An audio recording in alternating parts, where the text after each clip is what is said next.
Thanks very much. Okay, so let me begin. I'll spend about 30 minutes talking about AI, big data, and smart cities. To some extent, were I giving this talk 10 years ago, I'd be mainly talking about smart cities, which had emerged at that point. But of course, we're all obsessed at the moment with AI, and I'll talk a little bit about how AI is related to the whole set of computational methods that really relate to cities. If you would like a copy of this, well, PDF, it would be a copy of the PowerPoint as a PDF. Then if you go to either of these links, that's my blog, that's the first one. There is a tiny URL underneath it, either of those. And I know it's going to be hard to copy that down if you want to at the moment, so I'll put it on at the end. If you want to take a photograph, then the links will be at the end if you actually want to follow up. So it's just a representation, a PDF of the material I'm about to present. Okay, so what am I going to talk about? I'm going to talk about AI and cities. I'm going to give a very short history of AI and also computer models of cities. Now, to some extent, AI, artificial intelligence, is everywhere. It's everything. And there was indeed a famous paper written about planning about 50 years ago by Aaron Waldavsky called "If Planning is Everything, Maybe It's Nothing." And in some senses, we can probably say the same about AI. AI is everywhere, and therefore it's nowhere. AI is everything, and therefore maybe it's nothing in this particular context. So to some extent, I'm using the term AI as being contemporary computing. I know there are more specific definitions of AI which relate to data and data science and so on. And there is this whole question about intelligence that I'll talk briefly about in a moment, really, in that sense. So basically, I'm going to spend talking about AI and cities in the first 5 minutes. And then I'm going to talk about the emergence of the smart city. The way I like to define the smart city is in terms of two approaches to cities. The traditional approach to thinking about cities really prior to the digital revolution, really prior to about 30 or 40 years ago, prior to perhaps even 20 years ago, was related to the low frequency city, meaning that cities, as we began to think about them and plan them, basically, were long-term affairs, that our master plans were for 10 years or 20 years or 25 years in this sense. So the time horizons for cities prior really to the emergence of the smart city or the digital city in that sense was really a low frequency thing that our thinking represented over decades really to some extent, rather than in the context of the smart city now, where we're thinking about much finer timescales, the high frequency city in this sense. And the high frequency city, the smart city in this sense, which has focused our attention on what happens in the very short term, in a matter of seconds, all the way through to minutes, hours, days, and so on in this particular context, is largely due to the fact that computation and sensors have scaled down to the point where we can actually begin to embed them into the cities themselves. And to some extent, in terms of talking about digital thinking in terms of cities, it's very clear that traditionally, 50 or more years ago, when we began to think about cities using computation, we were building models of cities in this particular context, and we really didn't realize what was happening in terms of the fact that as computers were being scaled down, miniaturized in some sense, they were being embedded into the very thing that we were simulating. So in other words, the computers that we were using to simulate the city were also becoming embedded in the city itself. So the city in some sense was turning into a computer in this particular context. So that really constitutes really the background in terms of the emergence of the smart city. I'll talk briefly about newish ideas. Big data is now old in some sense. In that sense, it's a 10 or more year old phenomenon. And big data, of course, is directly produced by the embedding of sensors into the built environment and the development of activities in cities over very short time periods. This leads to real-time streaming of data. And it also, more recently, another term that's emerged as quite a hot term, is the idea of digital twins, the idea of having lots of different models running alongside one another that are all in some sense twins of one another. They're literally not twins in this particular context, but more than one model, basically, more than one digital model has come onto the agenda. Okay, now that's going to take me about 15 minutes to talk about that. I'll then actually look at 3 examples. And the examples are rather long-winded, so I'll be skipping over those, giving you just a flavor of it. I'll talk about VR and AR, that's virtual reality and augmented reality, 3D city models, and also building information model systems in that sense. And that represents, to some extent, the most popular view of the smart city, the idea that you can fly through the 3D city in this context. I'll also talk about real-time simulation, which is, again, the smart city, the high-frequency city, where we're talking about passenger demand and train supply in transportation. That's a major area in terms of the smart city in this context, where the focus is very much on what's happening in the next few seconds, the next few minutes, and so on, and how we can actually coordinate that through real-time simulation. And then I'll look at long-term urban change, back to the idea of the low-frequency city, what's happening over long-term urban change, because there's a lot of digital thinking which is going into thinking about cities over long periods of time, basically. There's been a resurrection, or there is a resurrection to some extent, and this is reflected in the book that our host just talked about, the New Science of Cities book that I wrote. This is really more about really long-term urban change in this sense, and I'll talk about our digital twin that we're building for British cities, basically for the whole island of Great Britain. Very briefly. And then finally, where do we go from here? I hope to finish in about 30 minutes in total, which is now about 25 minutes. And we'll then have some Q&A before I hand over to the second keynote. Okay, AI and cities then. Obviously, most of us probably realize that computers were invented in the middle of the last century. Really, the Second World War led to the spur for computation and they were invented really in 3 or more locations around the world simultaneously. Germany in 1937, Konrad Reuss, basically at Tärnov in the United States in the late 1930s. And then, of course, at the end of the war, the Colossus machine in Britain used in Bletchley Park and so on. These were all really developed in terms of digital thinking back about something in the order of 80 years ago. And really what's happened since then is a process of massive miniaturization. If, for example, the hardware had not been able to be miniaturized, if we'd not invented the silicon chip, if Bell Labs hadn't actually produced the transistor back in 1948, then it's unlikely that we would be in this position we are now. So the process of not only digitalization, the idea that we could represent all kinds of things in terms of zeros and ones, the binary code, but also the fact that we could miniaturize this in terms of electronic circuitry and scale our computers down. Our computers have got faster and faster and smaller, almost remorselessly, exponentially, really, over the last 80 years. This is enshrined in what's called Moore's law, which says that the amount of memory on a chip and the speed of processing and so on doubles basically every 18 months. And if you go back to when Gordon Moore made this law in the 1960s, or suggested it in the 1960s, then you can see an inexorable rise in computer power, really quite frightening in many senses. Now, right at the beginning, the computer was likened to a brain.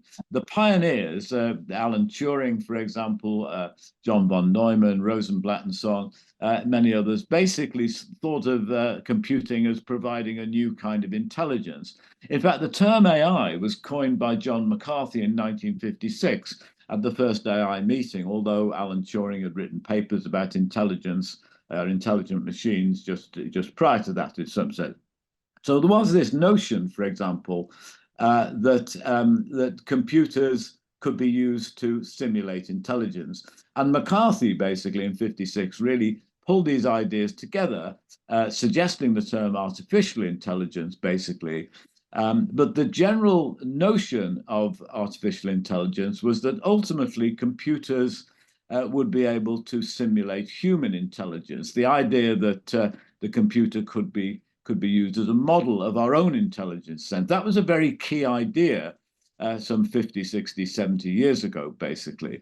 The ultimate aim was to produce computers with human intelligence. Now, this aim has been diverted in many ways since then, basically. And we now really, in the modern era, in contemporary times, really think of AI divided into two main parts. First of all, methods for generating intelligence using symbolic ideas. And these do indeed hark back to the idea that we can actually program computers to simulate the intelligence that we ourselves actually contain in that sense. And this really points back to many ideas about symbolic ideas about expert systems and so on in that sense. It's what is referred to as strong AI in comparison to the other field of artificial intelligence, which is much more common and probably what most of us in this room really think about, and that is intelligence from statistical analysis. This is machine intelligence, it's not human intelligence. It's based on ideas about searching for patterns in large data. It's really reflected in the notion that we can converge on those patterns using ideas about deep learning. Learning is, again, a loaded word in some senses. In a way, we need training computers basically to actually recognize patterns in that sense. Whether one thinks that is learning in some sense, learning implies intelligence basically, but deep learning and machine intelligence is not intelligence in the human sense. So that's really the prospect at the present time. AI can, in fact, relate to many different things that we can think about in terms of the smart city, as we'll see. Okay, now, these were early ideas based on the notion that we were formulating a thinking process using computers. This was strong AI, basically. And generally speaking, work on strong AI proceeded with great enthusiasm till really about the mid-1970s. By the mid-1980s, the early claims for AI were widely discredited, basically, and the field really entered its nuclear winter, basically, in some sense. But slowly, as computers got faster and smaller, cheaper, and so on, as data began to grow and grow through using computers, then the approach began to change. And to some extent, artificial intelligence is about finding intelligence in the data, not in the human in this particular context. And that's very problematic, because if we think of artificial intelligence as actually being able to help us in terms of design and prediction and so on, then maybe intelligence in the data is not really what we're interested in. A good deal of AI in the present day, which is based on statistical learning and so on, is really concerned with very routine things. It's not concerned with the great goals of sustainability and resilience and so on in terms of the way we think about cities necessarily in that sense. Okay, now as computers have been scaled down, then they've begun to generate large volumes of data. And the best examples of that are seen in things like machine translation. What I'd like to show you in the next minute or so is how Google Translate relates. And this is an excellent example of the idea of big data, of machine intelligence, and so on. Essentially, machine intelligence, and in terms of Google Translate, is that Google has an enormous corpus of information about all kinds of things, basically, that I'm not going to detail in any sense how Google's data centers collect all of this stuff, basically, but they're continually collecting just about everything in that sense. And this great corpus of data is used to actually enable translation. In other words, Google Translate does not actually look at the symbology of the language. It doesn't look at the structure of the language per se. It really looks at examples of how people have spoken things, how they've translated things in that context, and basically just searches through to actually produce that. So here's a good example. And in fact, I don't have time to actually show this. If you click on this, then basically it would bring up Google. But basically the next next one actually shows you what it is. So now this is Google Translate from last night. Basically, said I'm giving a talk to the Finnish Center in Helsinki, Finland, on the development of smart cities, basically. And so that little thing on the left, basically, and that's what the translation looks like. Now I can't tell you whether that's a good translation or not. Although I've motivated it, basically, only you can tell you that. And even in that context, you may sort of find some slight differences from the way you would translate it, basically. One would hope it's fairly close in some sense, because it's not a particularly complicated phrase. Well, maybe it is in Finnish, basically, the way I've actually done it in that sense. Now, ChatGPT, that is all the rage in artificial intelligence, is all about learning to generate intelligence responses to complex questions. And these complex questions, you could say that my statement there about giving the talk to the Finnish Center is a relatively complex thing in some sense. Is talking about sensor technologies. So clearly Google Translate would have to know what those were, at least would have to have access to those phrases and so on in this sense. Now, one of the things in Google Translate, and I urge you to actually try it, basically, is you can actually click on the little microphone underneath. Let me just go back one slide.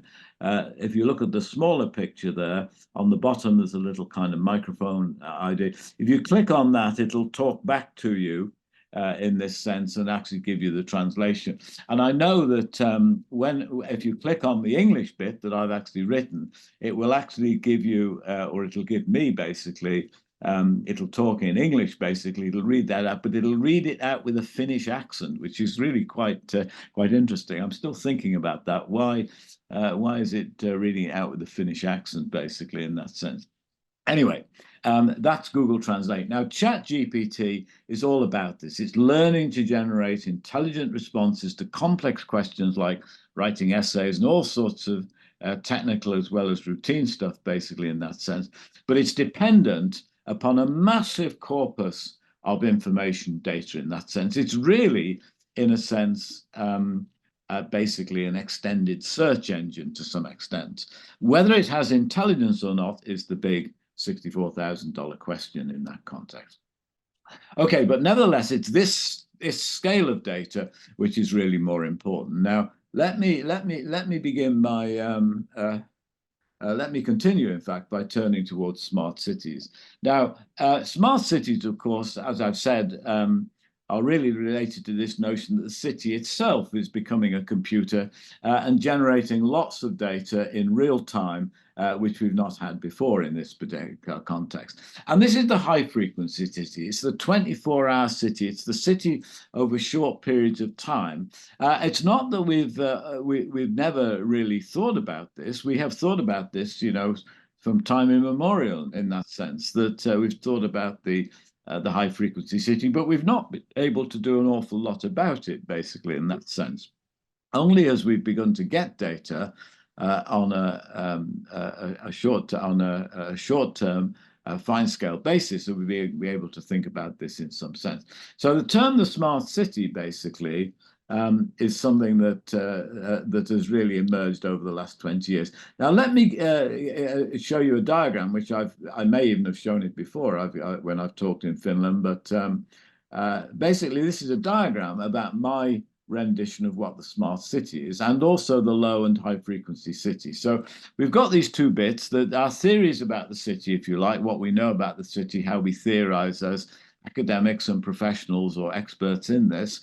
In the orange box, basically, and the yellow box to the top left is the real built and social environments. And of course, traditionally, prior to computers, we took data from the city in manual senses, and we developed our theories about the city. We developed our plans about the city. The plans were fed back into the real built and social environment, and these actually changed the nature of the city and changed the nature of our thinking about the city. And into this particular context came computers and sensors about 20 or 30 years or so ago, basically, and that led to real-time stream data. I can date this exactly, that in 2003, the London subway system introduced its Oyster card, basically the smart card. So that was about 20 years ago. There's 20 years worth of data, and at that point, computers were being embedded into the environment. The internet, of course, became popularized basically in the 1990s, some 10 years before that, basically. So the emergence of the smart city came at that particular point.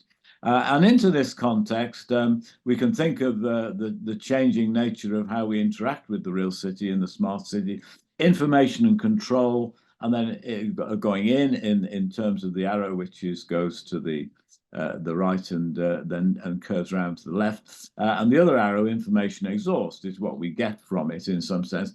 And one of the kind of key features in the smart city is a lot of the data we get is not necessarily designed for us to think about the city. It may be an element of information exhaust. The data we get from our Oyster card project, basically on the London subway system, the London transport system, that data is really designed for the people running the system. It's not designed for people who are planning the system or thinking about how the transport system relates to all the other systems within the city in terms of the London plan and so on in that sense.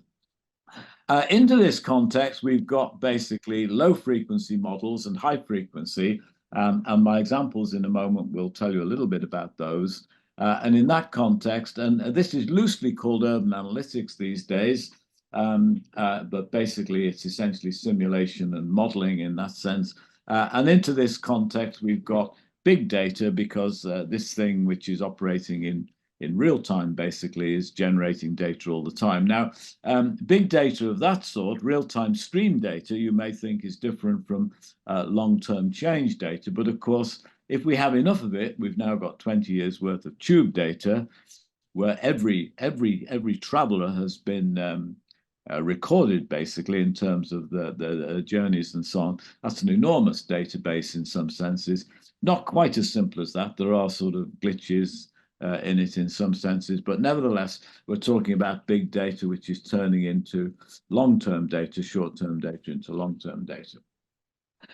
Okay, so the other point I'd like to make here, and I've got to speed up a little bit then, all of this has introduced time into our thinking. If we look at the low-frequency city, although we're talking about frequencies over long periods of time, how cities change over decades, if you like, or even over longer periods in that sense, time is sort of implicit in that particular context.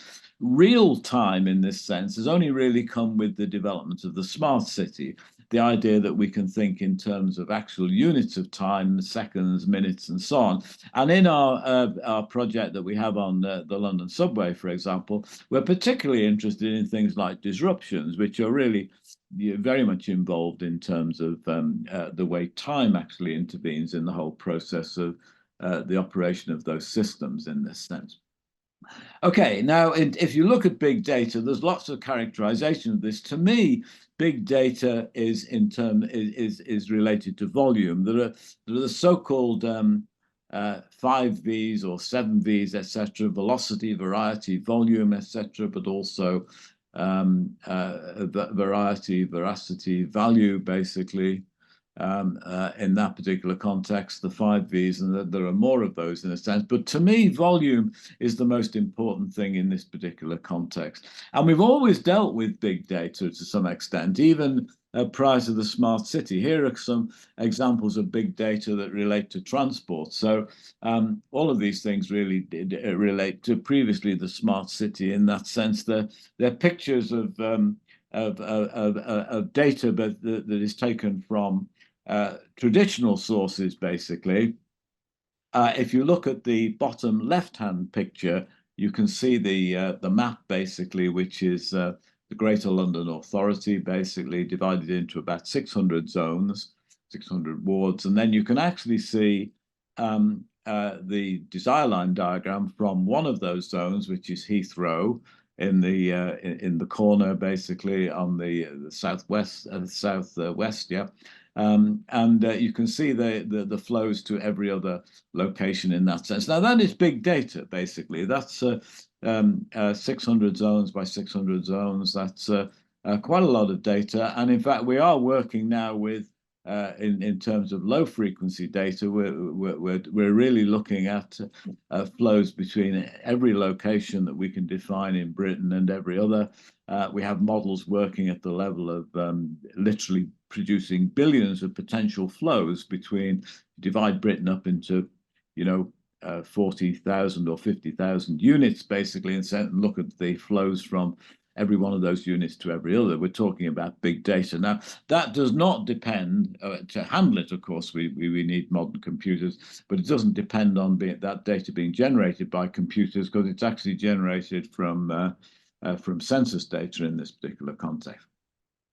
Okay, so I'm not going to talk about models very much, basically. I'd like to just pencil onto the agenda here the idea of the digital twin.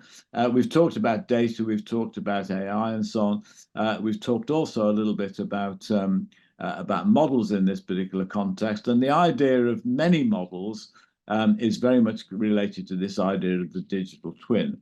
To some extent, it's one of these words or terms, the digital twin, which has caught people's imagination to some extent. It sounds as though we should have a model which is close to the real thing. And to some extent, it focuses on the idea of how close is the model to the real thing. Now, we know that models, in fact, are abstractions. They're simplifications in this particular context.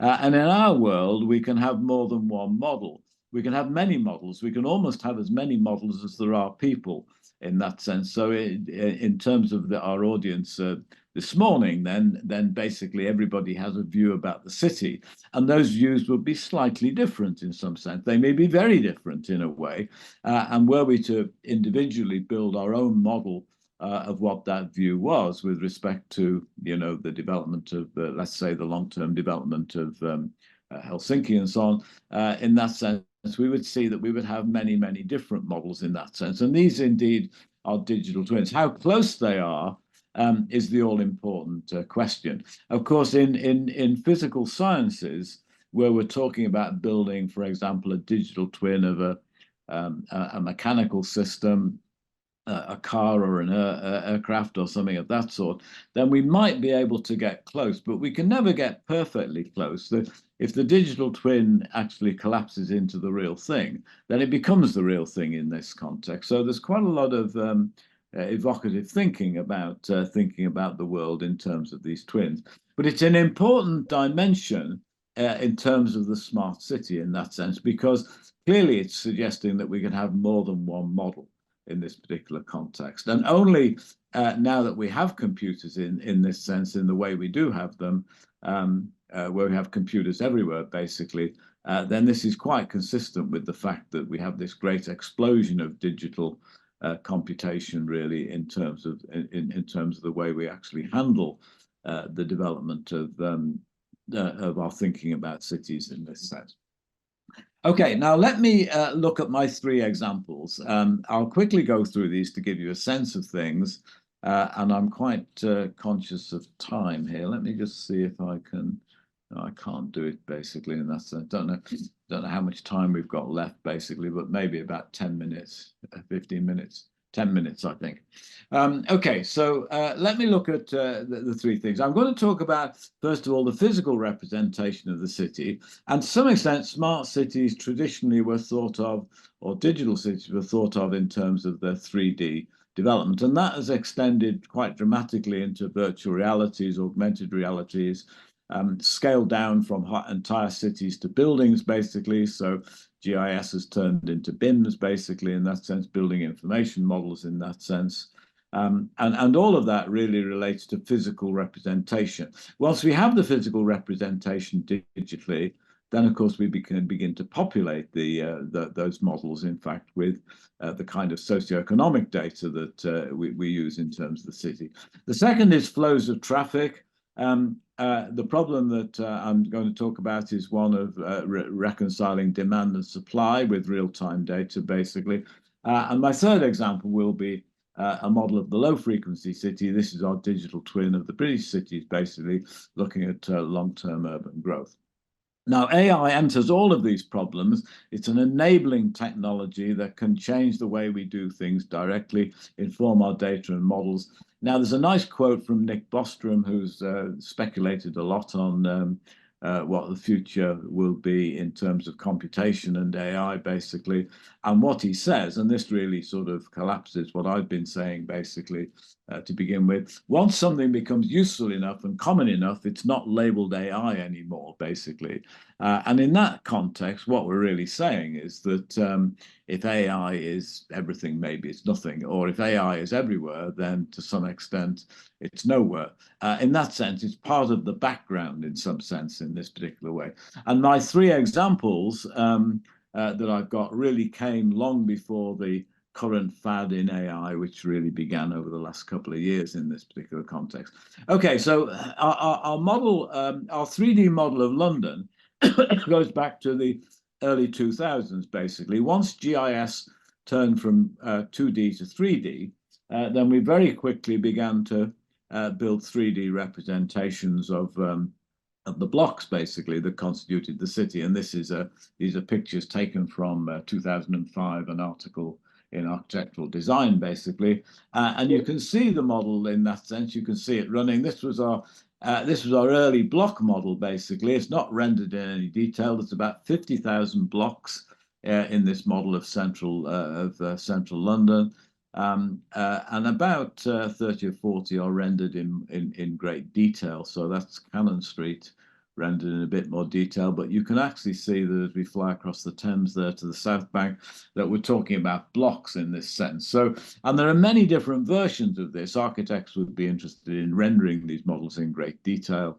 But in our particular context, we're more interested in using them as a sort of a 3D GIS in this particular context. Whoops, you can actually see the wireframe, basically, in that context. In fact, I'm not going to click on it, but the model above there is, in fact, the Skidmore, Owings, and Merrill models in the early 1980s. There's a YouTube movie.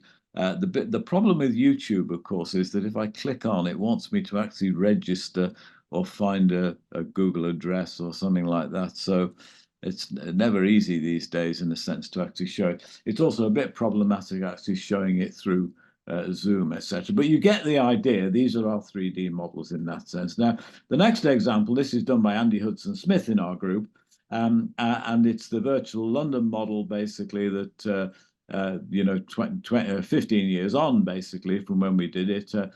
So you can see that the model itself is placed within a building which is in the scene, etc. So there's a whole range of different virtual realities involved in the way this model has been developed, basically, in this particular context. A lot of it is sort of fictional to some extent, or it's in terms of thinking about how we might use these models to think about the urban design for the future in that context. And here, the next example is our building information model. This is a building on the Olympic Park in East London. It's owned by University College London, UCL, basically.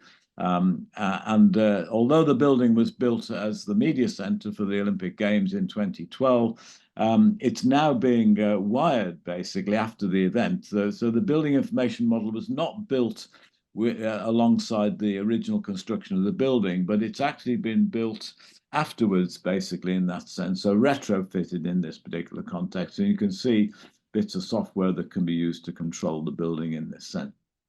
Now, my second example is in terms of real-time simulation. And this is where we do begin to think about generating data in that sense. There are really two systems in the London Tube, and I say the Tube, although it covers the whole of the transport system in London, buses and so on, but the focus here is on the Tube because that's a relatively self-contained system.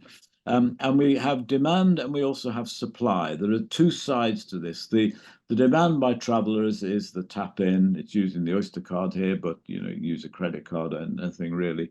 The supply of trains is a very different system. That's the actual supply. If we want to look at disruption, we really need to look at how demand relates to supply, basically, in that sense. And that's not easy, because once a traveller taps in, basically that records the location that they're in and they're out and this kind of thing.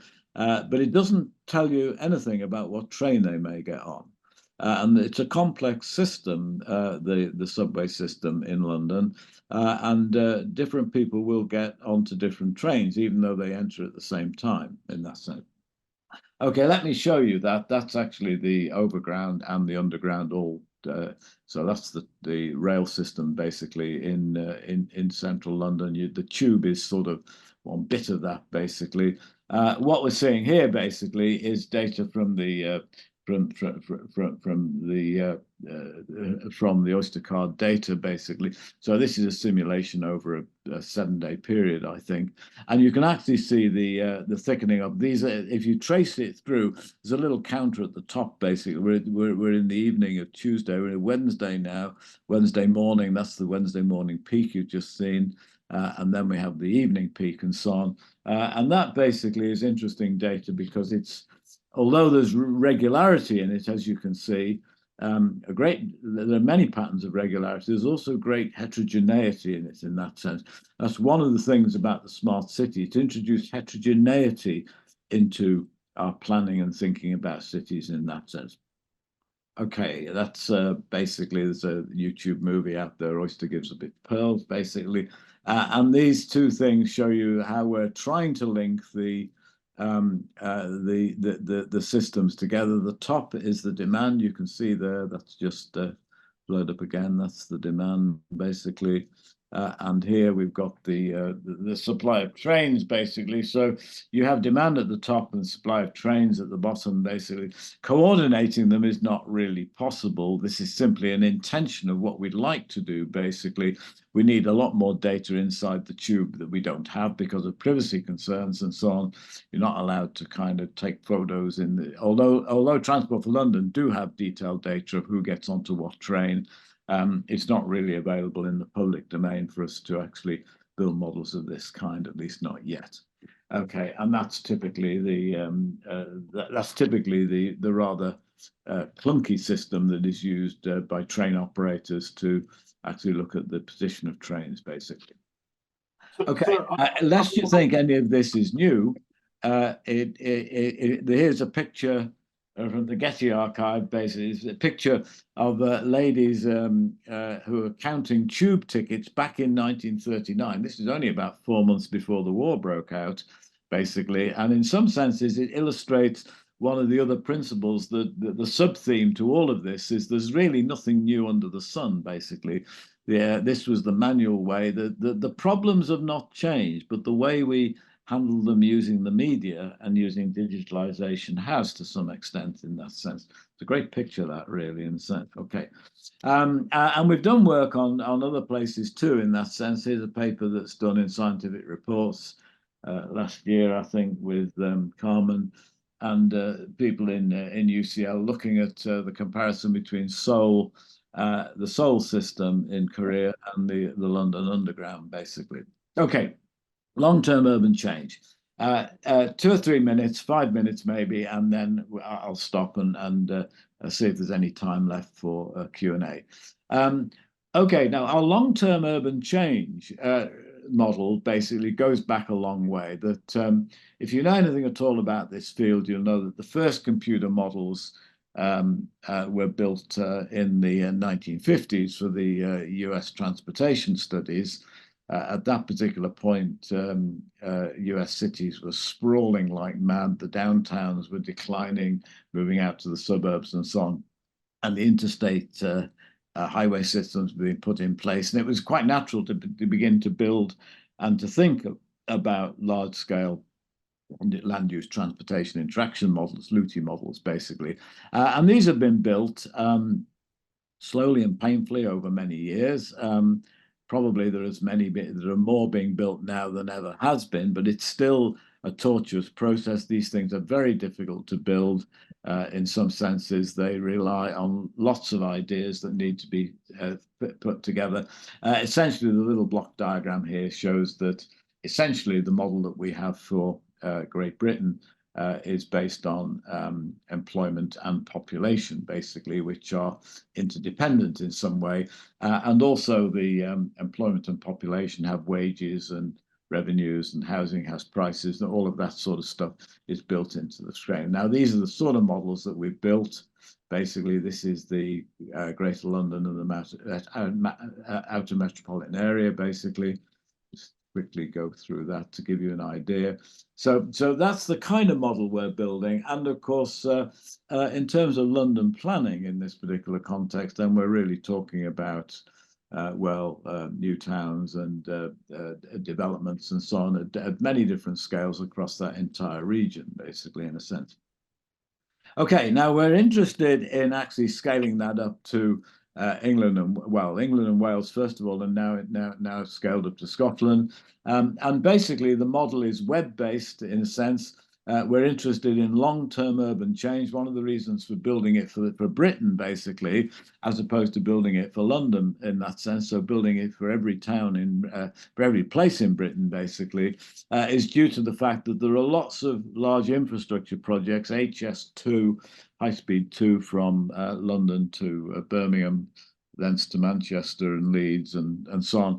This is the new backbone railway, which is under great political dispute at the present time, and has been ever since it's been proposed. Vast billions have been spent on it already. Anyway, notwithstanding that, we're interested in building a tool, basically, to some extent, a digital twin, if you like, of British cities, where we can look at the impacts of all these things. And it's also made available on the web. So it's really web-based. It's no longer desktop-based. It's web-based, and you can log on. So on the left-hand side here, you can see all the sort of heavy lifting that's done on the server side. On the right-hand side, you can see the interface, basically. Now, I'm not going to spend much time on this. I'm going to go through it very quickly, some of these slides. If you want to run it, then if you type that web link in, quant.casa.ucl.ac.uk/quant2, you'll get the England, Scotland, and Wales version, which is the Great Britain version. Okay, these pictures are just the England and Wales version. This is typically what you would see. You drill on that. Here is West Lancashire, where what we've done is to inject 20,000 jobs, I think, 20,000, 40,000 jobs into the centre of that region, which is Liverpool, and look at the impact of them. Typically, I'm not going to go into that, the models that are quite well known and well resourced, basically. So this is basically employment density, population counts in England and Wales and Scotland. Northern Ireland is not there because, or the island of Ireland isn't, because basically this is a physical model looking at movements between areas, in that sense, employment and location. And once we get outside the island itself, it's impossible to build. It's impossible to extend our transportation links within this model to Northern Ireland and the rest of Ireland in that sense. And these are typically the networks. So this is a big project, and we have something in the order of about 8,500 zones in the current model, basically, which generates in the order of about 70 million potential trips. And we have the model broken down by modes into different types of modes. Okay, what we're doing is looking at impact. Here is Crossrail, which is the high-speed line from East London to Reading, basically, with the underground section in red there, basically. We look at the impact of that on the rest of Britain. You can see that this is the Crossrail that was opened about a year ago, and this is the impact on the rest of the system in that sense. So you can see the impact is very large scale. Of course, as the railway is connected, everything's connected to everything else indirectly or directly. Then, of course, there is impact everywhere of Crossrail in that sense. Only, of course, if you're using Crossrail in terms of journeys. And here is the population change, basically. And that's the redistribution of population, all other things being equal, once you put Crossrail in, basically. Not much impact in the centre of London, not much room for change in the centre of London, but a lot of impact east and west, basically. This, again, is a quant model, basically, showing you how we can involve different professionals in this particular context. There are touch table versions of it. This is where we're exploring many different alternatives for employment scenarios. 60,000 scenarios explored in that sense. The model does run very fast in a matter of 30 or 40 seconds, basically. And all the time we're improving it. So these are fairly typical of what we're actually doing in terms of looking at impacts, basically. And there are some links to the various units that have funded us. Latterly, the Alan Turing Institute, the AI Institute, has actually funded us on this project. Okay, now where do we go from here? Let's have a quick look at some of the things that we might do. There's some very big open questions about AI in general and their application to cities. Cities are very complex. They evolve from the bottom up. AI generally helps to automate relatively mundane tasks. And the planning of cities is by no means, in my view, a mundane task in that sense. So we have to be very careful about the development of AI. There are some very interesting generative AIs. By generative AI, we mean a bit like ChatGPT, which is basically generating answers to questions or new things to things that we've posed, which are old things in that sense. And in that particular context, we need to be very careful about what the corpus of data is for the application of these sorts of generative systems that give you answers in that sense. To some extent, one of the big issues, I think, in terms of AI is it breaks the idea that we should be in the business of simulating realities in some sense. In other words, a lot of AI is really about the future, and it's about new realities, different realities, not necessarily about best realities. It's about new realities and different ones in this particular context. So to some extent, AI is not really in terms of, we're not building AI models of actual systems in that sense, because the AI itself has a degree of difference in some senses. That's a little bit complicated when it comes to city. One of the reasons why the strong AI, which was developed in the first 30 years of the digital revolution, really, up until the 80s and so on, the reason why a lot of this strong AI fell out of favor was really because it was attempting to do very human and ambitious things in that sense. In planning, for example, optimization theory really fell into disrepute largely because of this, that the optimization problem was simply too big and too problematic to be able to be cast in terms of digital models in this particular context. In some sense, the big question is, can AI ever do anything beyond relatively mundane tasks in that sense? And my own view is probably pessimistic. It's probably not, in some sense. It can't really produce things that we don't know about already in that sense. That, in other words, can AI actually invent things for us that we can't anticipate, that we don't know? That's a fairly major issue. And of course, AI is making a big impact on natural systems and our own physiology and so on, all of this kind of thing. But I don't think it's going to help us in terms of some of the longer term quests, basically, that are relevant to cities, building more sustainable cities. But nevertheless, it's important to add it to the arsenal of techniques that really relate to, in this context, the smart city. At that point, I want to finish. I don't know whether there's enough time for Q&A, but I'll just put up again the PDFs that you can actually get. Leave that up for 1 minute or so in that sense. So if you click on either of those links, then you will get the PDF, which are all the slides that I've actually shown you here, basically, with one or two slight differences that I've made in a sense, but nevertheless in that context. And last but not least, I'd like to advertise my recent books with MIT Press, and in particular the book on the right, The Computable City, which is a new book which comes out in March or April. and it's a book with no equations in. It's completely written, basically. It's not a technical book, but it's about technical things. And it talks a little bit about AI and some of the things that I've talked about here. Okay, thank you very much. And I will return, I'll stop sharing and return the screen to our hosts. Okay, thank you. Thank you, Mike. Okay, we start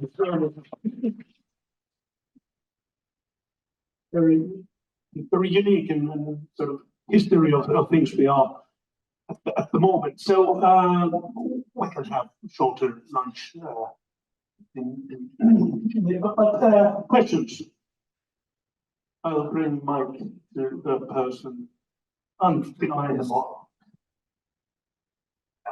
Yes, I'm Tärnov here from Aalto University and Batty University as well. I have a very simple. Oh, sorry. Is it on?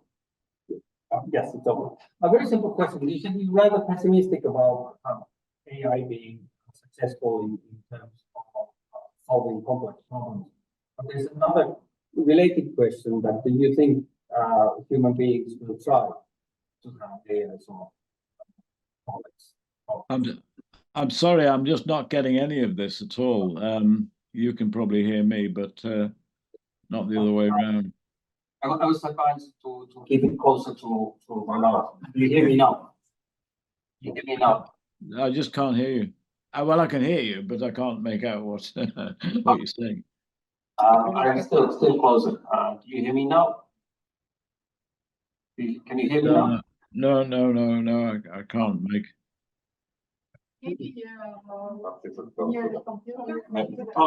Yeah. All right. Hello, can you hear me now? I came close to the computer. I can hear you. I can hear you now. Yes. Yes. Okay. I'm in a very comfortable position asking this question.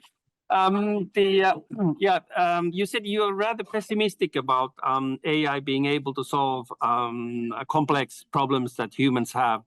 I have kind of a related question to that. Is that kind of my understanding of human nature is that we human beings will try anyway, even though you don't believe we will try. What do you think? Do you agree with me or disagree with me that we'll make unsuccessful attempts with AI? No, I agree that we will try, definitely. I think we're trying already, and we've always been trying in some sense. But I think that the idea that there are the idea that there are things out there to be discovered, basically, which we don't have any feel for, in a way, is rather extreme. We don't know, of course. I mean, the future.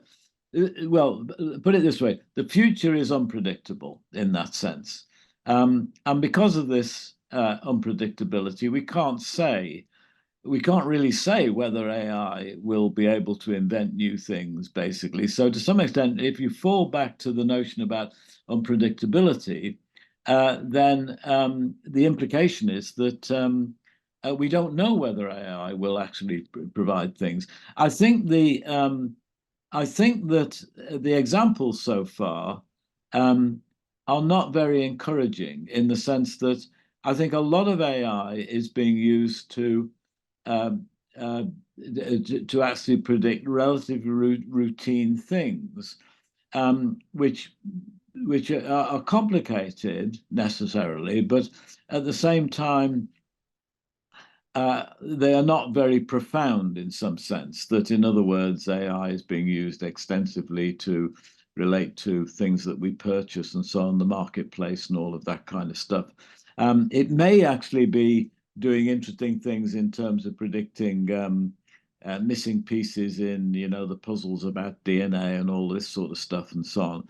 But I think that the idea of it enabling us to handle some of the grand challenges in some sense, that it is still very much, as it's developed, basically, has a fairly low-key role in this particular context. I'm not saying that we would not use AI. I think we're using it all the time, and we're beginning to embody it into lots of things, basically. But I don't think the idea that we're going to invent a new future in terms of AI, is something that, and of course, that's to some extent what we've been trying to do in planning cities, basically, for many years, certainly since the beginning of the Industrial Revolution, right, and probably a little bit before.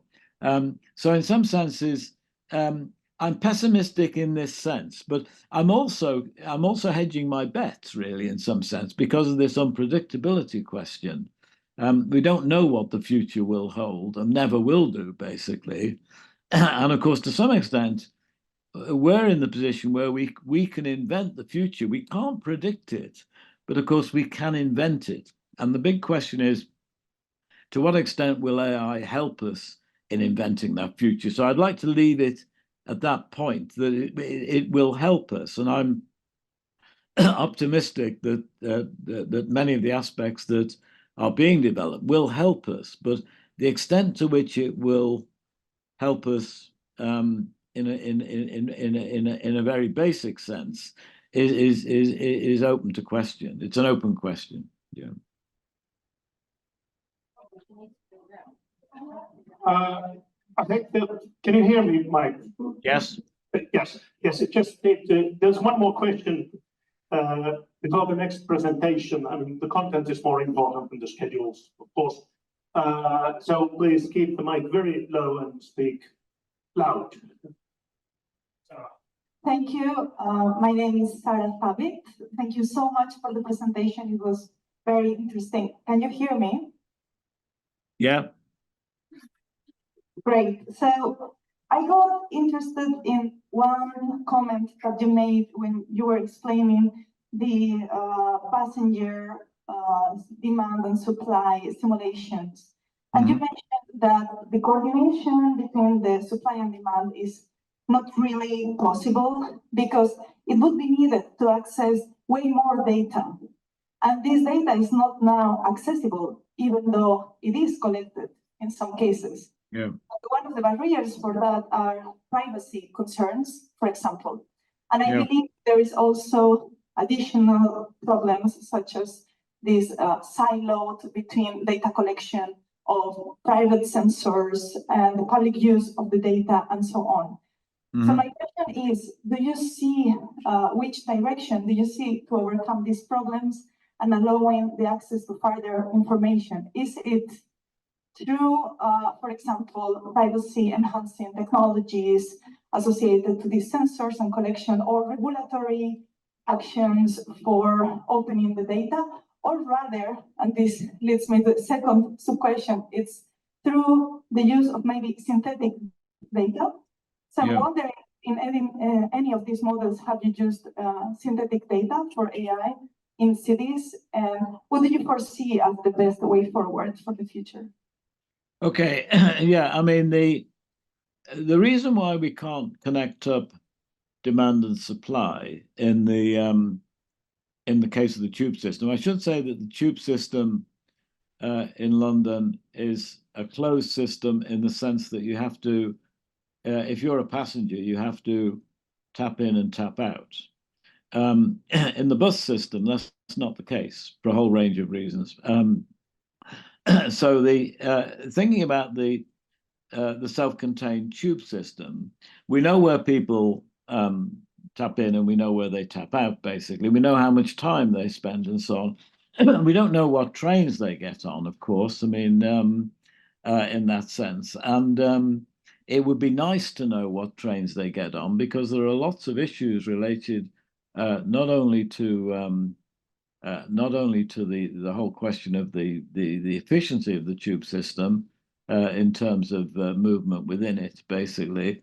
A lot of questions related to that, as well as the cost and so on, and the efficiency. But we can't connect up people to particular trains. So if a train gets disrupted in some sense or stops, then travelers will, different travelers will get onto different trains. They will divert and so on. So all of that kind of information is not within the system, is not available. It's not available because I believe there are various bylaws that Transport for London have implemented, the legal that stop the authorities from actually collecting sort of tracking data. Now, I'm not too clear about what the current situation is. I do think Transport for London do collect tracking data of some sort, but they don't do it on a completely. They don't track passengers within the tube in every passenger. Basically, they've not got blanket coverage. Basically, that's what I'm saying. There are samples and so on which they're using in this particular context. So there are technical problems, there are physical problems of simply collecting the data, putting in place. You'd have to put sensors everywhere to be able to produce it, basically, in that sense. So there are problems of that kind, basically, in that sense. There are privacy issues. Now, you made the point about, can we begin to use synthetic data? To some extent, I think this is what TfL are doing. They're actually beginning to build. They've got sample data, basically, of who goes where, basically, within the tube system, and that's not a big. That's a very big issue. I mean, for example, let me give you an example. Me, my wife, and my colleague Paul Longley often use Tottenham Court Road tube station. Now, it so happens that I appear to use the direct system where you go down into the tube, and I move around and I go to the train and I follow all the signs, basically. My wife, of course, always gets down to the platform before me because she doesn't follow the signs. She actually basically takes shortcuts, basically, in a sense, down. So she's got onto the platform before me, and then occasionally, she's got on a train before me in that sense. So, in other words, we've got this lack of coordination, basically, due to traveling around. Now, in fact, when I went once with Paul Longley, he got down onto the platform loads before me. He actually found even other shortcuts, and this is a station which has the Central Line, the Elizabeth Line, and the Northern Line. It's got 3 lines coming into it, basically, in that sense. So there's plenty of scope for moving around. So it's that kind of thing, that kind of detail that we don't have now. Synthetic data could well help on that, basically. I don't doubt for 1 minute that. We could that if we had a little bit of data, we could begin to put together some reasonably synthetic sort of systems where we could actually, we could be talking about supplementing a lot of real-time data, real data, basically, with synthetic data from other parts. We could take some real data from one part of the system and use it synthetically in another.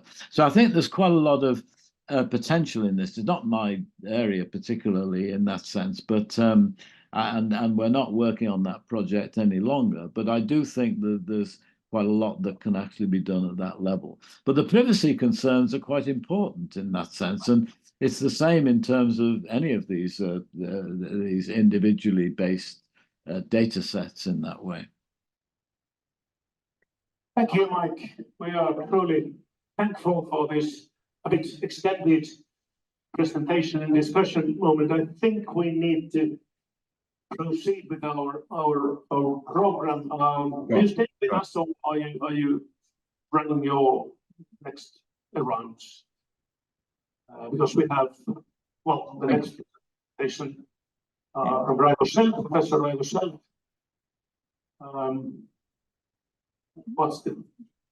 Thank you. But thank you. Bye. Thank you. Võid siiapoole minna kaamera peale ka, ma panen sul ise peale. So I apologize to Raivo for being a bit sick already, but Ise siiapoole kaamera. discussion as well. So Ma korra vaatan, kuidas see Zoomis ja have Raivo talking about collaboration between TalTech and Florida Polytechnic University and what kind of projects we have.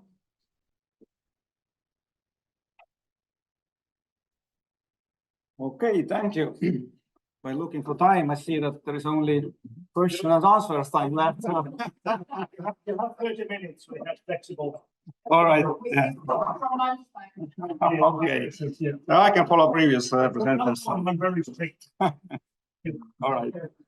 Okay, so yes, the topic was about experience of collaboration between our university, particularly in my research group, and US side. But before giving some background of this, I will also talk about the topic, which is autonomous vehicles, and then more particularly autonomous shuttles, which is a part of public transport, so it's committed to the smart city. But before that, I just had some fun fact that you probably know that there are many Estonians working here in Finland. But I think what's the most related, or how the Finnish relates mostly to those people, and it's not the smart cities. Do you have idea? So I actually discovered a year ago, and now using the daily basis in Helsinki. You don't know? Radio. Exactly. Finnish radio.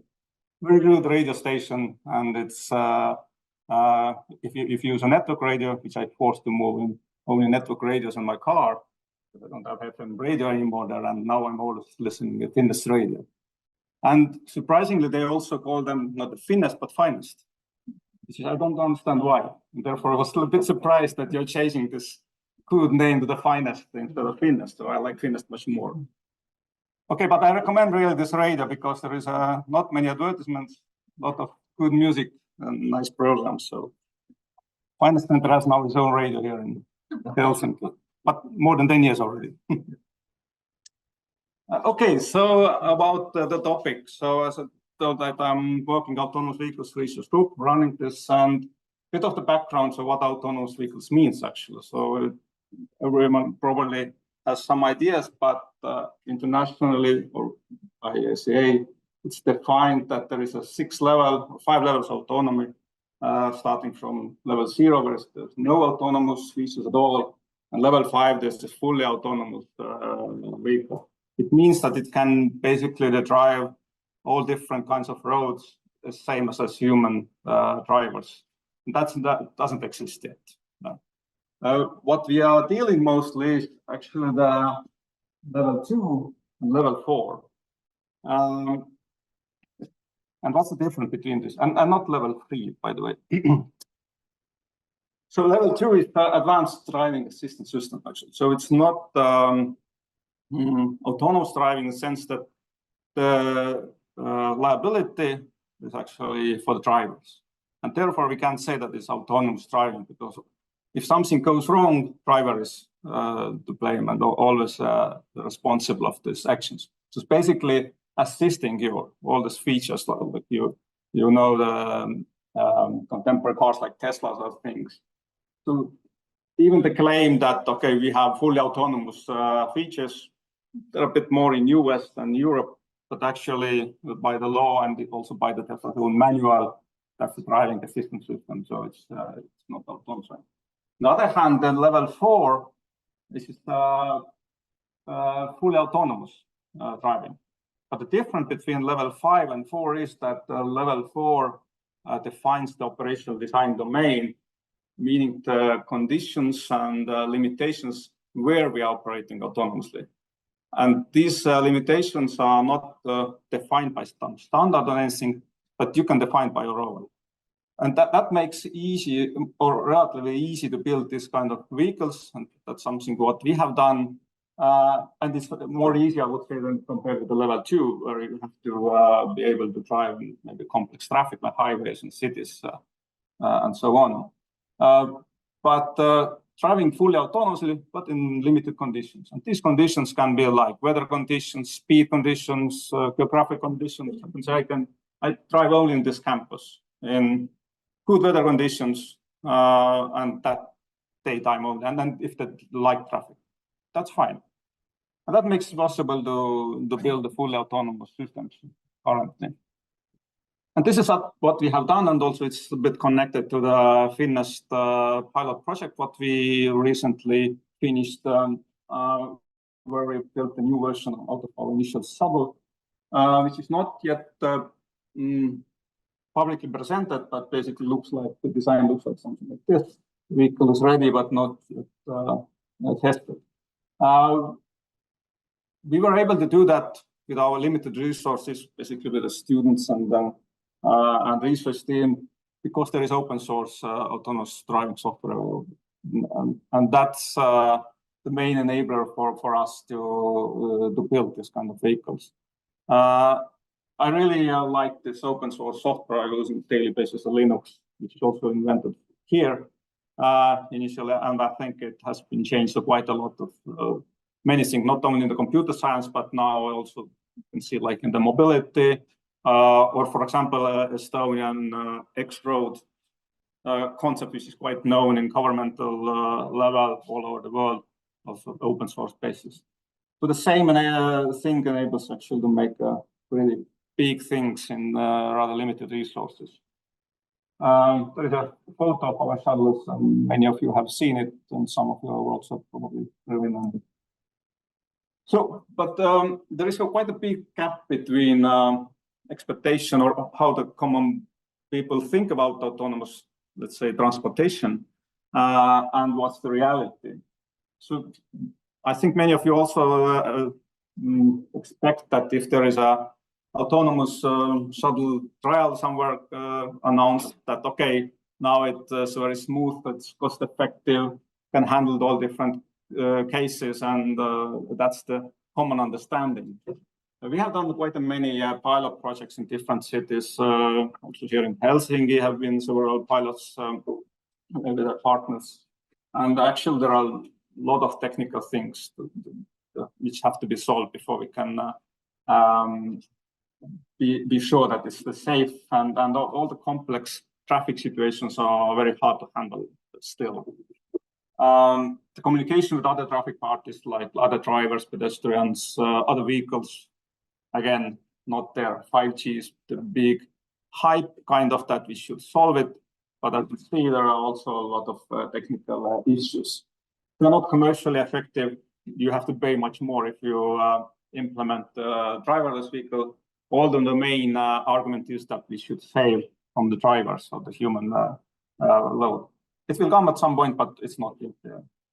The safety is big concern, and cybersecurity, lens driving, and so on. And maybe a couple of recent advantages, just to point out that this open software stack, what's available, I think it's a very big thing. We are using open software from Japan originally, but now it's spread all over the world. China is offering their own solution. It's not maybe the best one, but some others. Not that many, but still it's possible to use them. OEMs are also interested a bit, but they don't see yet the market profit. They have some examples only. But this local governments, airports, handbars are really attractive, want to really establish the autonomous shuttle service in the premises. And the startups, small companies actually playing quite a big role here. Unfortunately, many of them actually recently got a bankruptcy. Also here in Finland, Sensible 4, which was quite innovative in that sense. Even the biggest player, Navia, was almost in bankruptcy last year. And several others. It seems a bit ahead of the time, but at some point it comes anyway. So I don't think that this is a kind of a hype and we'll lose. Okay, now I come to the main topic. I lost the clock. Okay. This question was included. All right. Yeah, there's how about the collaboration? So, and that's the reason I was explaining this background is that why this collaboration has been successful is exactly that we developed the shuttle, the physical vehicle, which is open source, and it makes it quite attractive to research organizations, universities, and in particular in this case also from the US. where we're now collaborating quite a lot. Because all other vehicles, I would say, at least I don't know any other physical platform which runs the fully open source. They all have the usually IP protected, especially the software part. And it's hard to understand how the decisions are made. There are many researchers or research teams, they want to investigate particular aspects of autonomous driving. Let's say how the localization works, how the sensor fusion works, how the human-machine communication works, how the decisions are made. That means that you need to get access to these decision points in the software. And if the software is protected, so no one gives the access actually to these AI-related decisions aspects. That's what we are different, and that's why I attracted also different research organizations, including from Florida. And why the Florida? Why not the Silicon Valley, which I have asked several times? But actually, Florida is very active in autonomous driving. So Florida became the first state actually who legalized autonomous driving quite a long time ago already, public roads.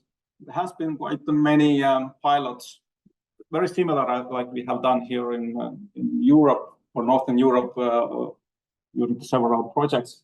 Like in Jacksonville, in north, the seaside, there's one community, Miami, Orlando. They are very actively doing this similar cases. Especially in Orlando, there is a company called PEEP. It's using Navia vehicles and doing daily, you can say daily basis and different pilots. And the second reason maybe is that Florida's established a very huge test track in the central Florida, exactly the next university I was spending half a year in 4 years ago, called SunTrax. And it's delayed a bit, but I think now it's open for the 1 year.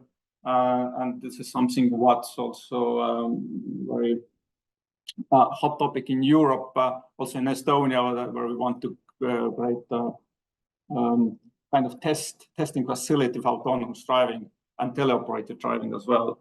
I know that, for example, Finland has always said that there is a unique opportunity to test such kind of vehicles in Lapland in different or the weather conditions where you can't find in the rest of the Europe or in US. Because in San Francisco, for example, the climate is quite different compared with Northern Europe, and things working over there don't work here. I think you have heard several news about electrical cars now recently with the cold weather, how they behave in northern part of Finland, Norway, which they never experience in California. Okay, yeah, a couple of examples. This is the school, pretty nice design, actually, the Florida Polytechnic University, which I'm mostly collaborating. And it's pretty new university. It's designed by a famous Spanish designer also. I think I saw a very similar building last year when I was in Spain, Valencia, I think. It's a science museum, and then it's turned out the same architect. And they have won many prizes. And you see those wings actually on top of this, they go up and down depending on the sun and reflecting the sun into the building. So it's a very nice building. And yes, then we started the collaboration 2019. It also got quite attention also in the Florida, where we have some newspaper articles. And again, the reason was exactly that we were able to offer the platform where the research team, who so far have been able to do only the theoretical research, now can conduct really experiments or test, let's say, their theories. Because there are a lot of research teams all around the world in the universities, mostly in the computer science, who do the simulations. So all the theory, all the, let's say, research is done on basis on the simulations. But not too many has actually tried something out physically. And I can say that in simulations, the physical reality is it is different. So it's not, we don't have that good models yet. Even this digital twinning is very hot topic again, but they are quite far from the real environment and never be the exact copy. I don't believe that we get the exact digital twin. Yes, so this collaboration actually has led also in US-based consortium called Autonomous Vehicle Verification Consortium, which is led by Dr. Hurra Stan from Florida Polytechnic University, and we right now weekly basis collaborating and building the validation and verification consortium, because, like I said, the safety is the biggest concern in autonomous driving. If there is a research, if there are 70% of people say that safety is the biggest concern they related to the autonomous driving. If you ask about what makes you worried about that, and that's also from the governmental side, of course, the ordinary people and so on, and then the technical side also as well. So of course, no one wants to be in the news that their autonomous car killed the people, because if it happens, you get this news all over the world, and you've heard of those. And yes, that's the consortium. And in this consortium, there are quite all over the world different academic contributors, industrial contributors, also governmental contributors.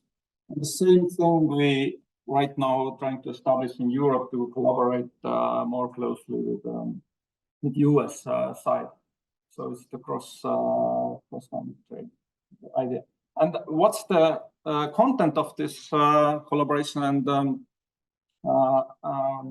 consortium is providing is again the open source validation and verification framework. So we want to offer to the community, to the research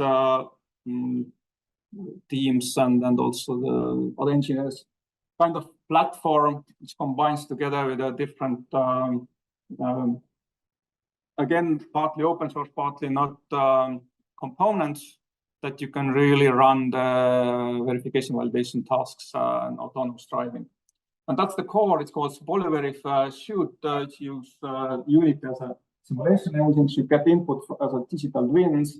So yeah, we have this word digital twin already heard today in context of buildings and cities. We have the kind of similar digital twin, but it's not only that the blocks or visual representation. It's more about the sensor data digital twin, and can be very different. But for us, it's important and things are classified.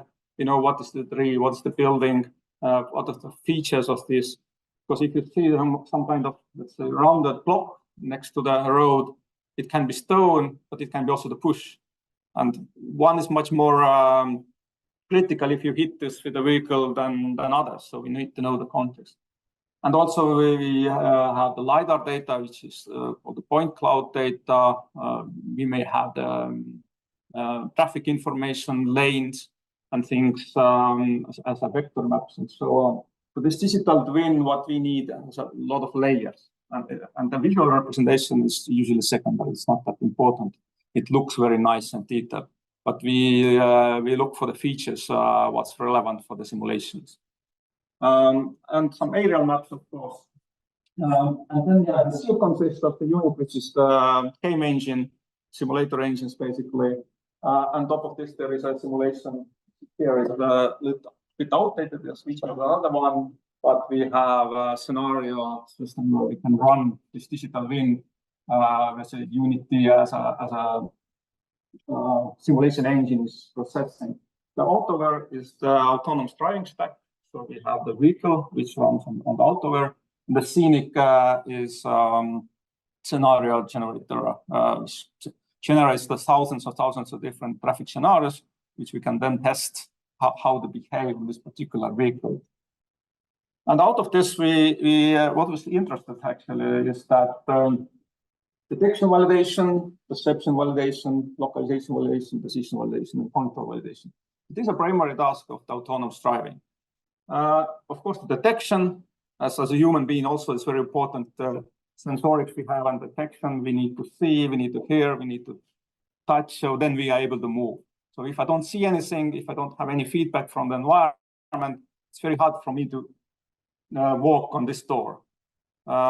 If I'm blinded, then yeah, I can maybe do very slowly, but if I don't have any sense, or if these senses are wrong, then of course I can't make good control decisions, which is basically controlling my muscles or driving the motors of the vehicle.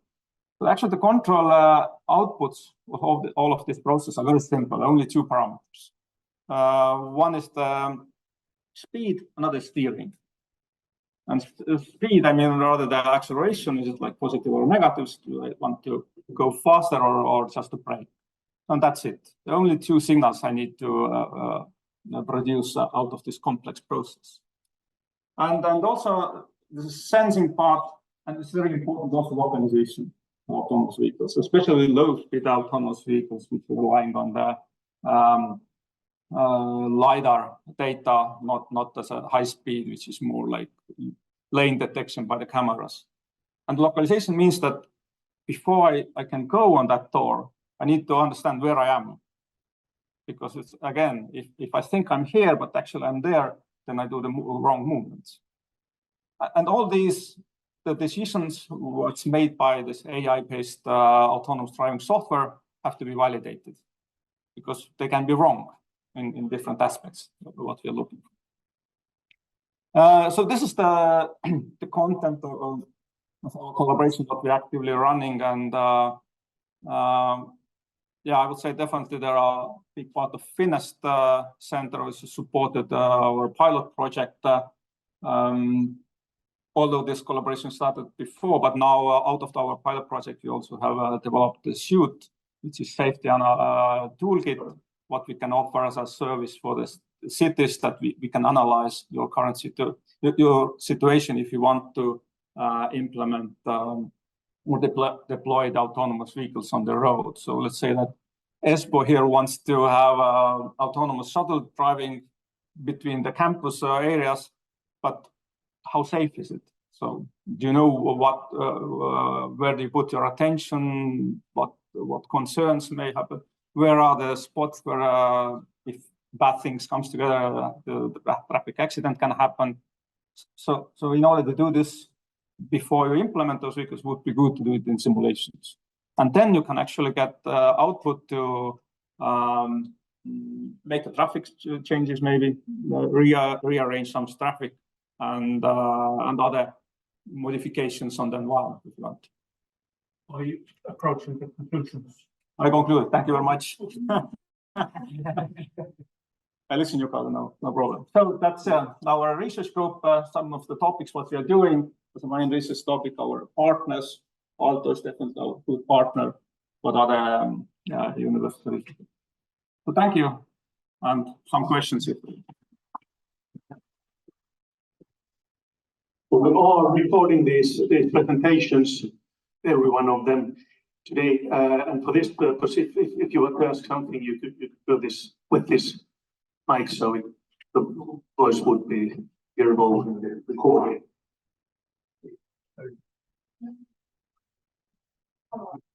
Thank you so much for this presentation. My question is related to the data of people in terms of training the algorithm of autonomous vehicle to recognize that they're in front, it's a person.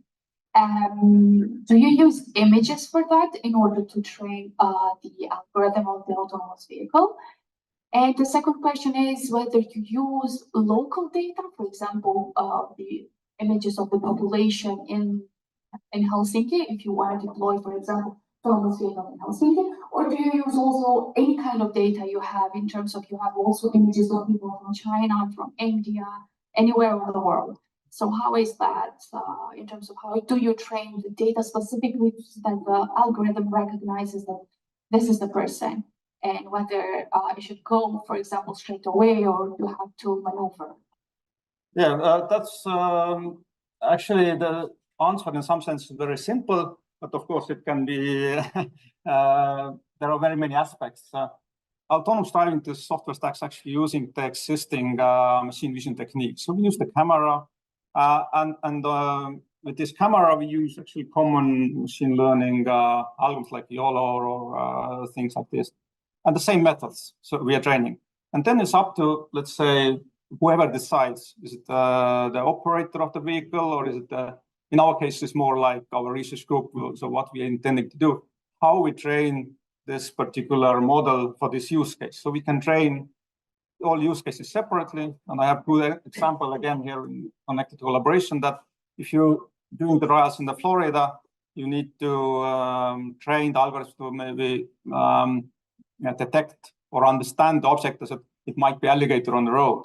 This never happened here in Espoo probably, that you don't need to train around. It's probably the stone, not the alligator.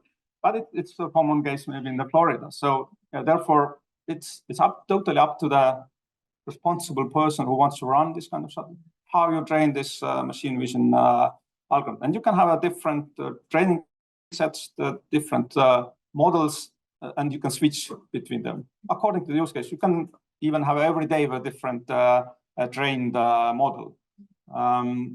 And of course, it depends that what kind of data you're using. Is the local data what you use in particular place? So you try to record, label, and train like this, or use the existing one. So we don't bother too much about that details, because we look to the higher level logic, that what are the issues like let's say this vehicle though, infrastructure, communication, teleoperation, cybersecurity.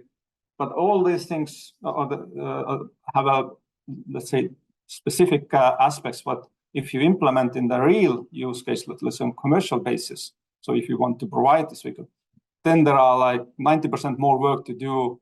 For example, in this training, that it will be very reliable and secure. Our vehicle is, let's say, it's not in that sense reliable, secure, and so on. But we don't bother ourselves because it's a lot of work, and it doesn't give up much to us. That can be done by other research groups where we can just give our platform as a test cases. But another aspect is also that why you at all need to understand that this is the human. So you have to have this function in the vehicle system that uses this information. Sometimes, and for example, the Navia vehicles, they have the camera, but they don't use it for the driving decisions. It's enough only to use the LiDAR, for example. And if I can detect that this is a human, this is a chair, this is the car, but if I don't use this information with the driving decisions, then why should it do it at all? There's, in the first place, there have to be a reason why to detect and understand this object's nature. And it's because if you go the step further, okay, I want to predict how those objects behaves. For example, if it's a bicycle, then we know that, okay, if it crosses the road in that speed, then we may have the collision. Or if it is like the stone example, that if I detect that this bunch of points here is a stone, it's probably not jump on the road. So then I can have a like step further in terms of intelligence to better predict what may happen. But again, the question is in what level I am in autonomy and what I really want to do. Just to have a simple autonomous driving, one LiDAR is enough and you can basically do it.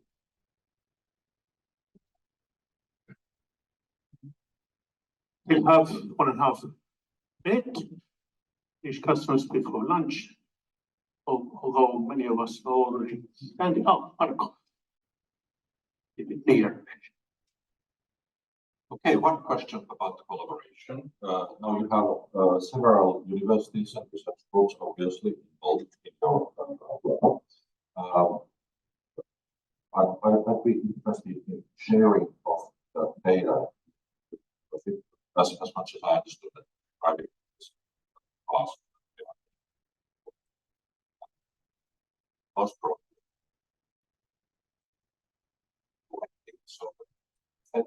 So are you actually sharing those data sets among the researchers so that if you don't have the opportunity yourself to say drive those cars in certain locations, but you are interested in how it actually runs so that you could perhaps simulate this kind of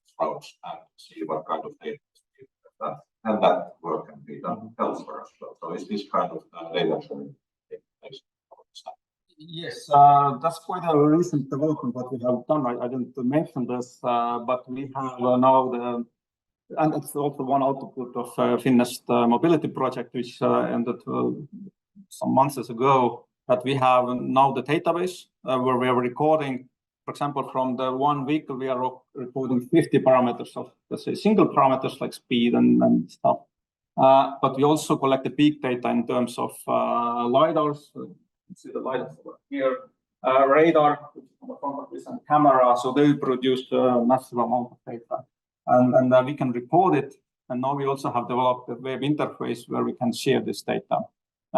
It's actually on the live already, but it's not fully developed. So the data is not very coherent in the system. But yes, we have the system, and we now also have developed the solution that you can run this AI types of algorithms on that data, and the result, what is out of this run or trial, is also stored in the same database. So that if you run, let's say, I run image detection of traffic signs.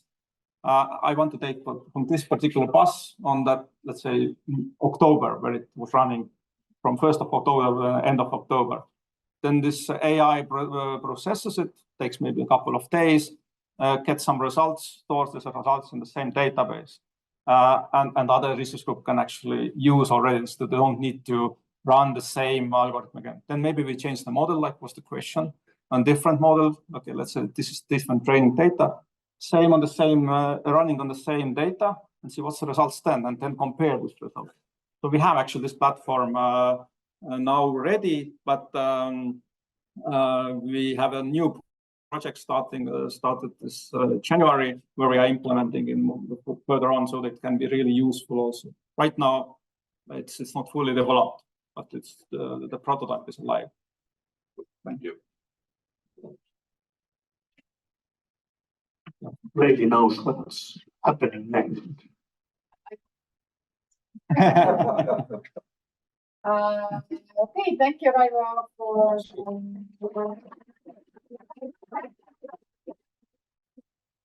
next is lunch.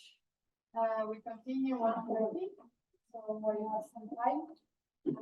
Please, if you didn't take your name and sign, please do it here.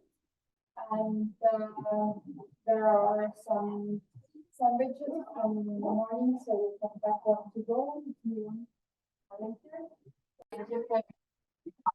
Yes, with introductions and the floor is yours. You can start, Brian. Sorry, it's not so easy to hear. Good afternoon, everybody, and thanks very much for the invitation to speak here today. I'm sorry I can't be with you there personally. And actually, I'm just looking at the colleagues in the audience. You have some very nice jumpers there, so I feel like I'm missing out a little bit in being in Brussels. I'm going to just share a presentation. I've got about 30 minutes to go through, and the topic of my presentation is going to be EU policy and research and innovation programs. You're going to get a particular perspective on this because my role at ERRIN is Director of Projects. So when I look at policy through the sphere of developing European projects. So I will try to keep it short, and then of course we can have some questions at the end.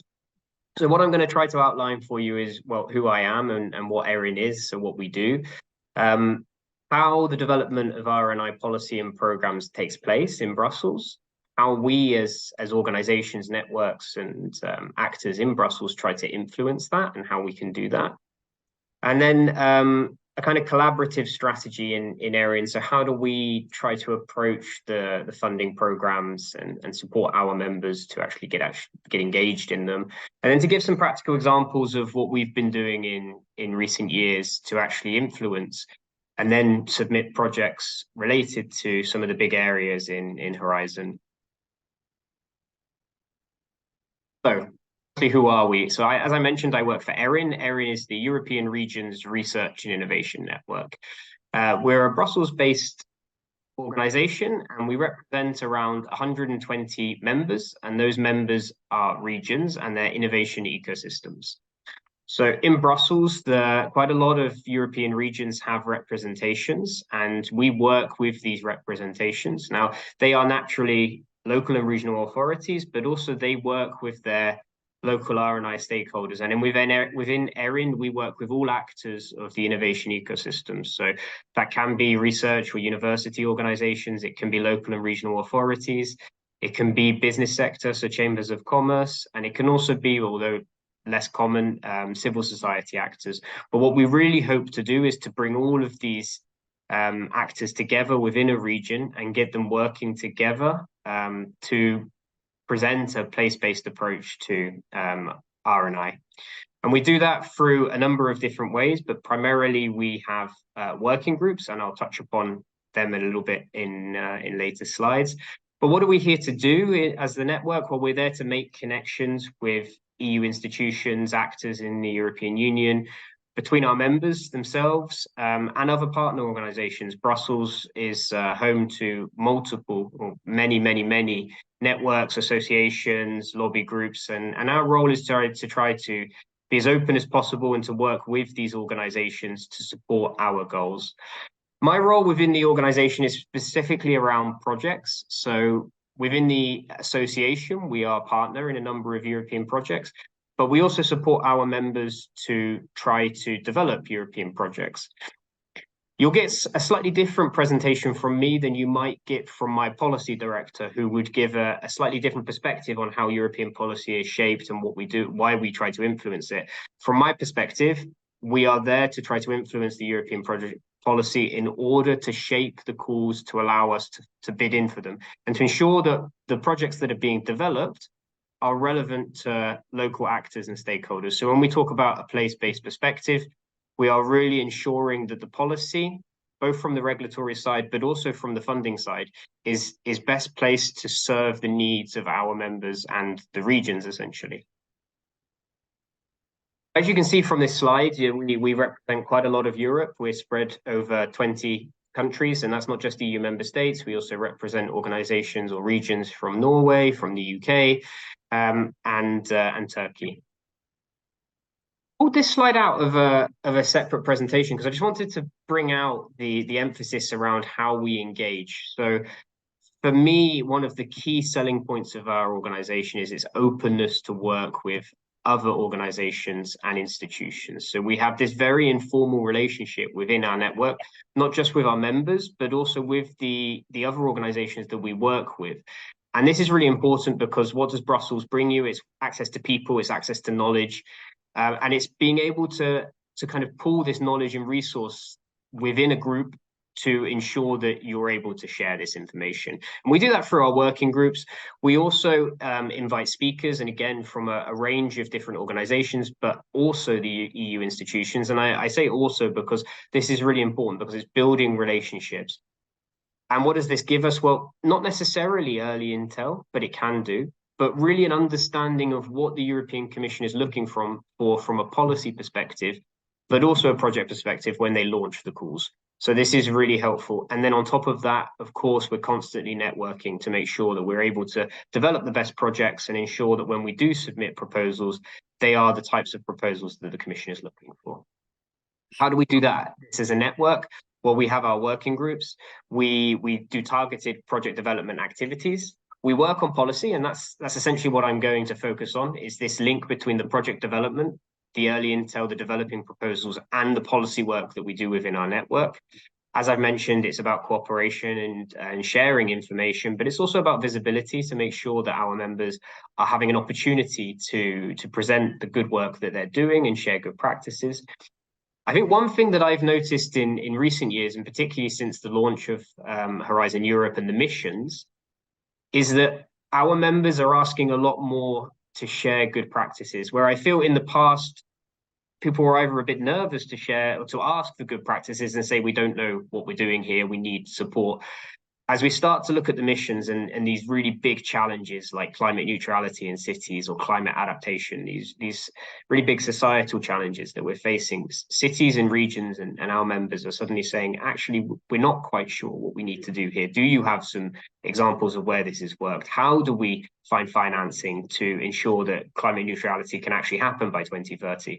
So this has been really important, and we're putting a much bigger emphasis, therefore, on ensuring that we're able to share good practices of what's happening in different regions and where it's worked. And where possible, but even harder, is to share the bad practices. And people are not so keen to talk about this, but actually that can be really useful as well.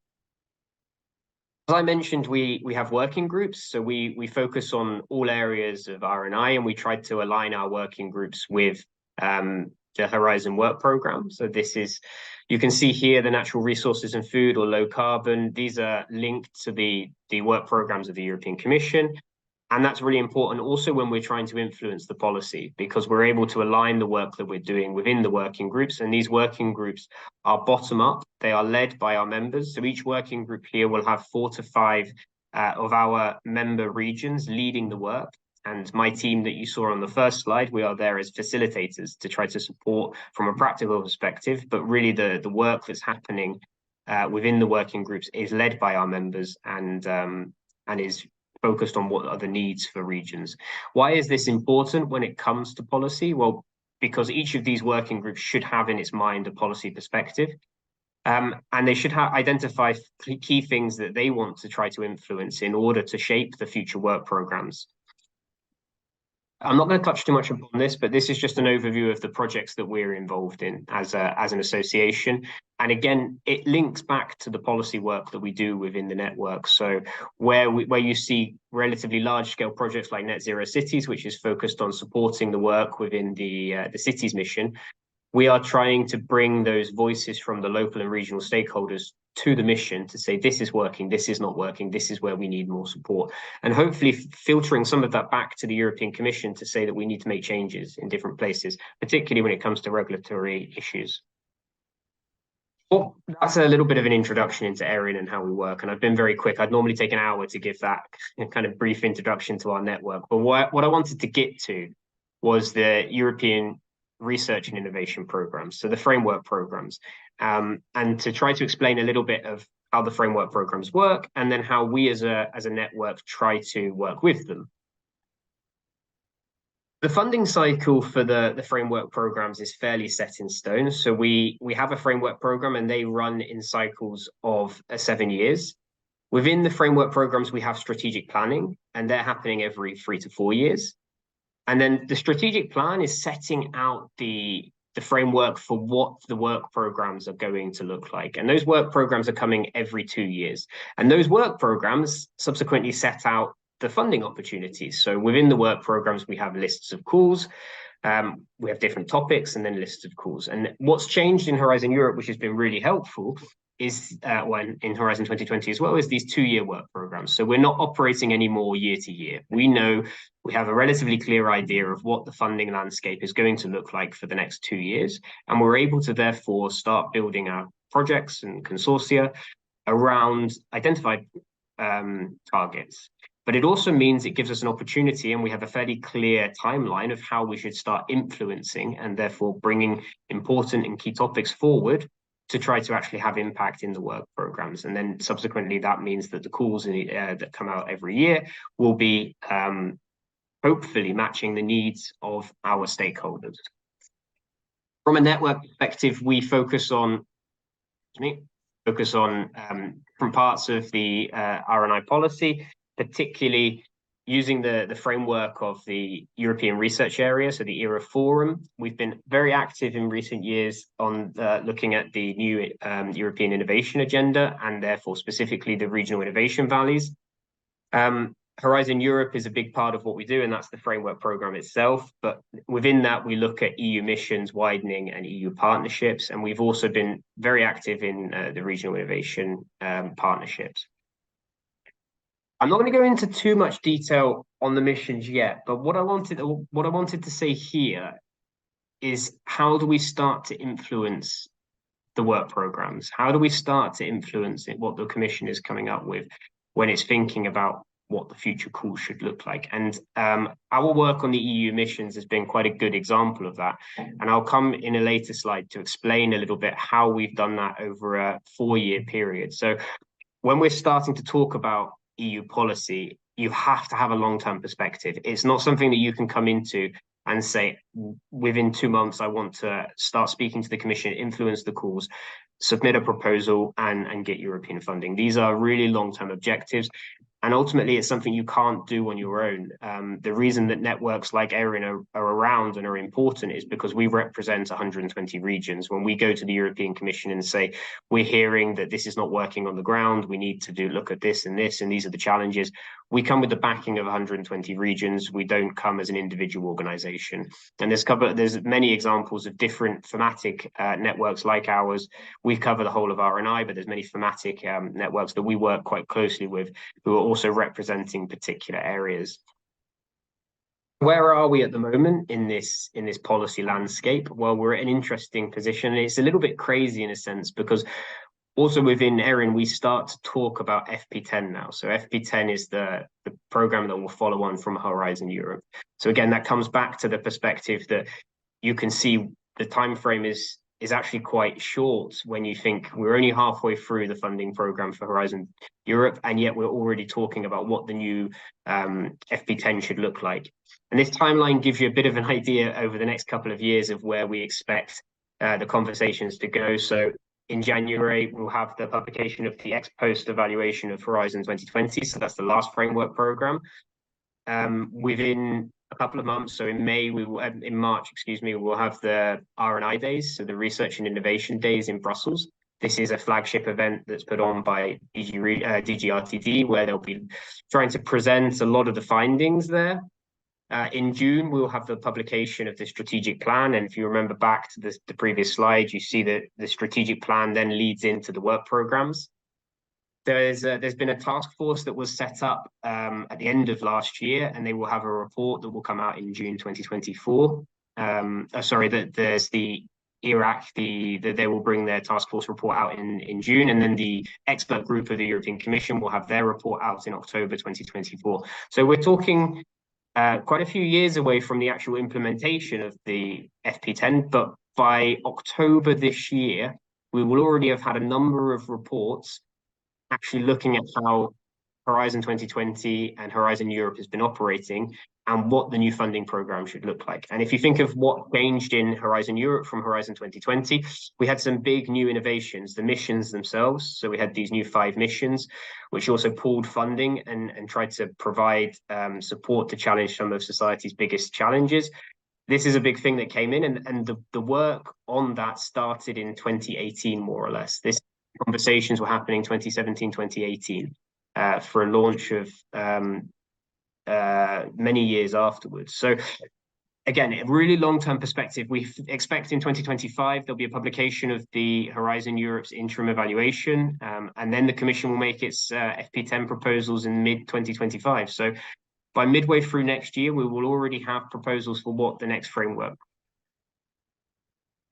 So how does an organization like mine play into that? Well, 2023, we already had input for the consultation for the previous Horizon program. So how it had started with Horizon Europe, and then what we'd seen in Horizon 2020, and then some reflections on what we expect from FP10. So I mean, in 2023, we're already giving recommendations for what we expect the next framework program to look like. Our policy working groups, and one of our working groups, again, led by our members, in a couple of days, we'll put together a working group which will be looking at research and innovation and cohesion policy, so how this comes together. In February, we'll be exploring synergies between the EU missions. Again, this is the new thing that came in Horizon Europe, and how that's working with the European partnerships. We've seen a lot of feedback from different stakeholders within the European research area on missions. Our organization is very pro. We really like the place-based perspective that we're seeing there and actually implementing some of the research. So we see the innovation taking place on the ground, but this is not the opinion of all. So we have to do, and I don't like the word lobbying, but we have to really try to get our opinions out there to say, actually, this innovation in the Horizon Europe work program is really important, and we're seeing results from that, and both on the ground, but also within the projects. In February, we'll have a working group looking at FP10 and how our members, so again, this is our regions, how are they finding the implementation of Horizon Europe, and what do we want to bring forward for FP10? And you can see already in 2024, we have this long-term perspective of how we want to influence. And when I say influence, it's not in the kind of lobbying term, but it's really to try to bring those messages to the European Commission to say, this is working, or we need more of this, and this is how we see developments taking place. How do we turn this policy influencing, policy discussion into practical project development? I'm going to give an example here, and this is the city's mission. So I've already mentioned that within ERRIN, we find the missions a very useful tool for actually embedding the innovation on the ground. As I mentioned also, that the mission discussion started very early on, so around 2018, and this is long before the work programs for Horizon Europe are being developed. Now, we saw at the end of Horizon 2020, there were some calls linked to missions within the Green Deal work program, or calls that they launched, but actually the real work started in Horizon Europe. So 2 years before the work program is launched, we are starting to have those discussions. Our Smart Cities Working Group organized a number of information sessions to brief the members on what developments were happening within the city's mission, what the expectations were. From that point, we started to develop some input papers. So again, we're not lobbying here, but we're just saying to the European Commission, this is what we feel from a regional innovation ecosystem perspective is really important when developing these missions. From that point, we as an association joined a consortium to be involved in the Net Zero Cities project, which is a project supporting the city's mission. We also developed one other project with our members, which is called Mosaic, which looked at co-creation and stakeholder engagement from a mission perspective, and again, specifically focused on the city's mission. So working with 6 cities that were awarded or were accepted to be mission cities, to try to ensure that they actually bring this local stakeholder perspective when actually developing their climate city contracts. From that point, our working group also provided feedback on the 23-24 Horizon Europe work programs.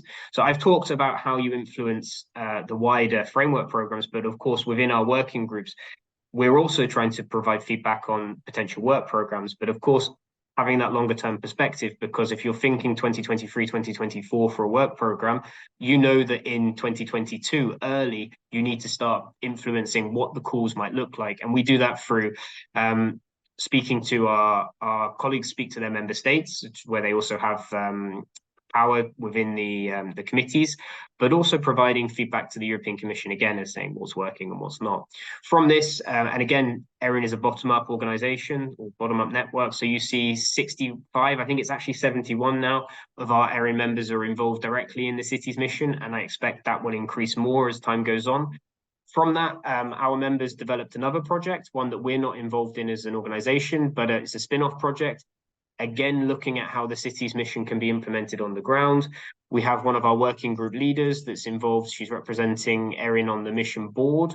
And we've developed a number of external partnerships and projects related to the city's mission. So you see, you pick up one topic that is interesting to our working group. We work on it for, again, 3 or 4 years, trying to identify useful calls that are in the funding programs, trying to influence the future calls to make sure that they're fitting to the needs of regions and the local actors, but also then trying to provide feedback constantly of what's working and what's not working.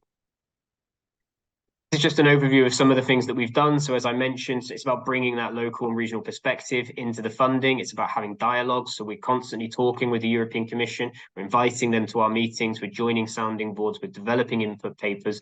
And we're essentially promoting the missions as well to make sure that everybody understands the benefits of what the missions can bring.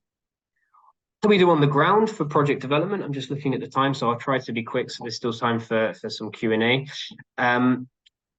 What are we doing on the ground? Well, we're also, from my side, instigating project development activities. So once we've provided this information on what the calls are looking for, we've tried to influence them where we can. The calls are obviously then launched. And from that point, we as an organization are developing within our working groups project development sessions. We're bringing our members together with external stakeholders to try to develop the best Horizon applications to ensure that our members are receiving funding for the work that they're doing. I have one excellent example of this. Last year, we put on a project development session for the soil mission. And I received information last week, and this was a very informal session. We just tried to bring together stakeholders from our network. We had a post-it session, which is where we ask our members to put down their interest on post-its, and afterwards we share the information widely within the network. And from that very informal 2-hour session, I was informed last week that one of the consortia that submitted from our network was successful, and they will receive funding, and they'll be setting up soil living labs within the soil mission. So this is a really excellent example and something that we're trying to do all the time. We also have online tools. We just invested a great deal of time and money in developing a project development tool where we try to get our members and the stakeholders to express interest in calls. Why is this useful? Well, the earlier that we know where the interest lies, the earlier and the easier it is to develop successful consortia. I think one of the big tips I would have when developing projects is that if you do it late, you're really significantly reducing your chances of being successful. So we say 6 months, but the reality is if you can get more time to develop the proposal, you're far more likely to actually be successful. Where we see people getting bad scores, it's when they're rushing and they don't have the time to actually exchange. One of the benefits of the framework programs is the fact that you need to work with other organizations from different member states, and there's different perspectives that come from that. And this is why we are really selling the ecosystem approach, in that we want to see local and regional authorities working with their research partners within the region to make sure that they're sharing information and that things can actually be implemented on the ground. It's just an example of some of the sessions that we put on last year, and you see some pictures here of really how we do it physically in a room where we put people around a table. It's a very simple concept, but it's something that's been refined over a number of years and we find to be very successful. You see in the picture at the top, you have these post-its. This is something we've tried to bring online as well. So it's not just for our members that are based in Brussels, but we're trying to do as much of this online as well. And then maybe bringing people together at a specific point where we see that there's a lot of interest in a particular call. I think when I started 15 years ago in Brussels, we used to complain that there wasn't enough funding. I certainly personally believe this is not the case anymore. I've been monitoring the funding and tenders portal. There's so many calls. The bigger challenge is navigating those calls and understanding what is fit for you. And we try to support our members in that as well. So sharing the information early, explaining what the Commission is looking for. Another example, it's not around it was around culture and creativity. We had a session, we had 55 participants representing over 35 regional stakeholders. We had 35 project ideas proposed with 9 coordinators. Another big challenge in European projects is identifying good coordinators with experience who are willing to take on the burden. And this is something that we have. I wouldn't say it's a little black book, but it's certainly something that's growing. We're trying to identify as many coordinators that are comfortable with actually managing some of the bigger projects that are coming out of the framework program these days, but also those that are willing to work in particular areas and people we know we can trust to develop projects. I will use that to wrap up. This is just an overview of the team that we have within ERRIN. We're now 15 members of staff. We are there to support our members in developing projects, but also trying to shape the funding programs where possible. And yeah, I think this is a very old picture of me, so I look a little bit different there. But thank you very much for listening, and I'd be happy to answer any questions that you may have. Thank you, Ryan. While people are formulating their questions, thank you. This is very, very interesting for people who just read randomly calls and having no idea what's behind. So could you shortly explain your own business model? I mean, where does your money come from? ERRIN.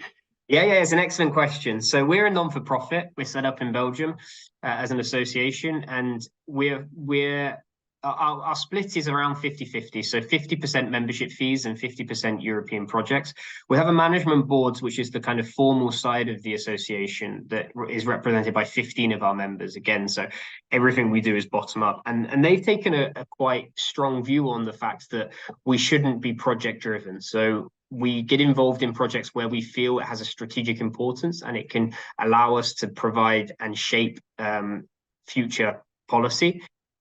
But what they don't want is us to just apply for European projects in order to fund staff. So this is a really strong approach that we've taken, and a quite unusual one, I think, as well. So we're always trying to balance in the project applications that we take on, because we can't submit too many projects because we can't grow the team. So this is a little bit of a challenge, but I think it's a good one, and it keeps us grounded, because all of the work that we do should be there to benefit our members, and it shouldn't be there to generate funding. Yeah, interesting mediator role. Dear audience, now an opportunity, like a question offered that doesn't come. Oh, there, Professor Marko Nieminen, Professor of Computer Science. Okay, thank you very much, Kalle. Thank you for the very informative presentation of most interesting opportunities that you have to offer. My question is actually continuing the question Kalle pointed. How much does it cost for someone to participate in your activities, or what does it mean in practice?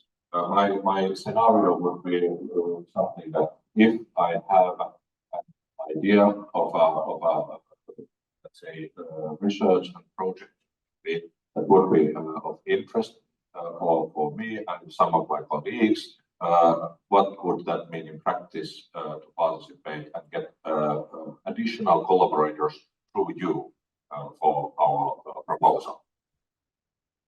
Good question. I tried not to focus too much on ERRIN as an organization and talk a little bit more about the policy, but it gives me a good chance to promote us a little bit as well. So we have a membership fee. In our membership, we have two types of membership. One is associate members. Those are people not based in Brussels, and one is full members, and they're Brussels based. The membership fee is around 3,200 euros, which for a network of our size is quite low, and it's quite low for a reason, and that's because if you really want to benefit from the activities that we carry out as a network, you have to be active. So we have a low membership fee with the expectation that our members are active in the network. If you have a project idea, there's two ways to get involved. There's to become a member, and then you have full access to our services. But you can also, if you're willing to coordinate a project, you can also bring that to us, and we will try to support you in finding members from our network that would be willing to work with you on developing that project. The member, as I say, how do you engage with us? Well, if you're a member, you have full access to all of the partner search facilities that we have, and this is a big part of what we're doing, is to help support members get involved in projects. What I didn't mention, which is probably quite important, is that when a region is a member of ours, the paying organization within that region has the right to allow anybody from the region to be involved in our network. Now, we do this because we are a transparent organization and we want to be as open as possible. So if I take the example, Helsinki is a member of ERRIN. Any university or regional authority, local authority from Helsinki is eligible to access ERRIN services, to register on our website, to join our meetings, because the region is a member and the region is therefore able to share that membership with anybody. So we're very open and transparent there. Okay, thank you very much. I think that is a good starting point, and most probably you have some information also available at the web page so that we can take a closer look at start some of that from there as well. Yeah, exactly. You have my email address here, so we'll share the presentation as well. You're more than welcome to get in touch with any of me or my colleagues, and we'd be more than happy to also discuss and give a more detailed presentation on the benefits of being a member. Thank you. Yeah, thank you. 300, 500 per year, I suppose. It's not one-time payment. I missed that, sorry? 3,500 per year, the annual payment. Yeah, exactly. It's annual and it's pro rata. So if you join halfway through the year, it's half the price. The money is really the least important thing for us. For us, it's really about having active members that want to engage in the network. So the money is, of course, we need it to run the organization, but it's not the driving force behind the membership. Yes, yes, of course. All right, Raivo, thank you. This was a lot of new things to read and our Thank you very much. I hope you have a productive afternoon, and it's been a pleasure to speak to you. Yeah, you too. All right, bye-bye.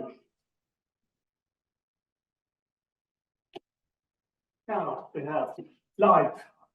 That was pretty much our online presentation for today, so continuing live. So Claudia Dell'Era.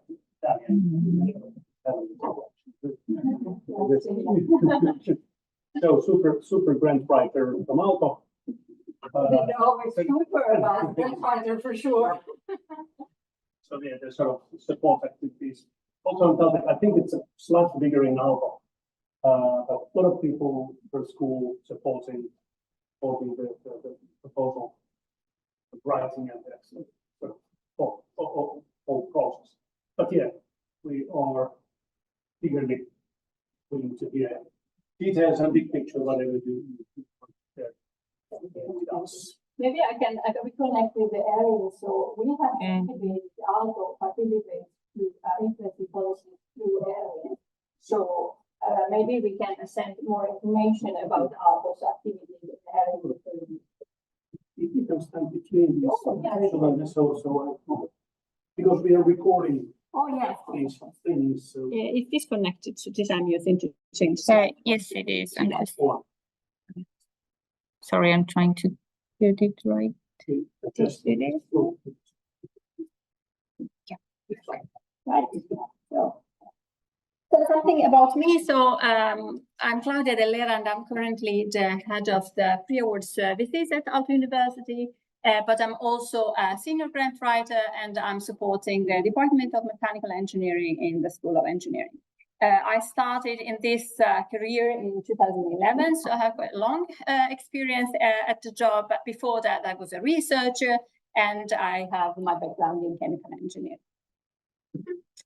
So I put here just for you Horizon Europe picture, but I think that most of you are familiar with it. But it's just in case I'm using some acronyms or something that you don't know, so you can check it from this figure. But I was thinking, I was asked to give mainly some kind of ideas and a little bit advice relating to the Pillar 2 kind of calls to the collaborative projects. So I'm mainly focusing on that, although of course many of the things I will talk about will be valid for many of the Horizon Europe call. So here I thought to give a bit of overall view of all of the steps involved in making a proposal preparation. And here I can reconnect with the previous speaker that was saying that 1 year, one year and a half is needed to make a good proposal. And definitely if you look at my slide, which I made yesterday before I heard him, definitely we agree that that would be the right amount of time. And that should not make you, stress out, because that doesn't mean an active 1.5 year all the time working with this proposal, but working on it so it doesn't get too stressful. I would say that what we do here at Aalto in general is we try to encourage our applicants to contact us here, like really where they are like having the idea and trying to find the call, but that of course not always the case, but we try to have that kind of support in those cases when we are the coordinator, especially.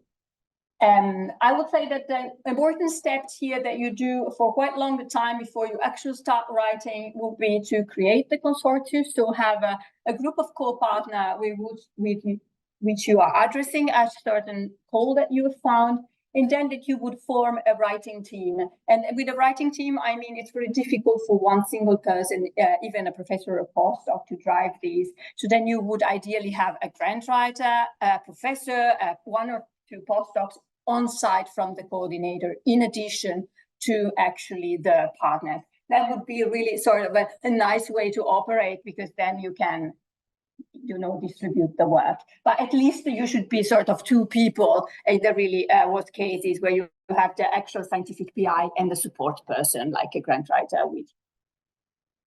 Then you start, we usually start the writing process by collecting texts, because ideally the case is that the PI knows most of the things involved in this call, but not everything. And that's why we need support from the partner in the consortium. So we collect parts of the text and we give support in order to get the text in such a shape that we can use them. Then we put them all together. So we are talking about 6 months before the deadline, we're really starting writing.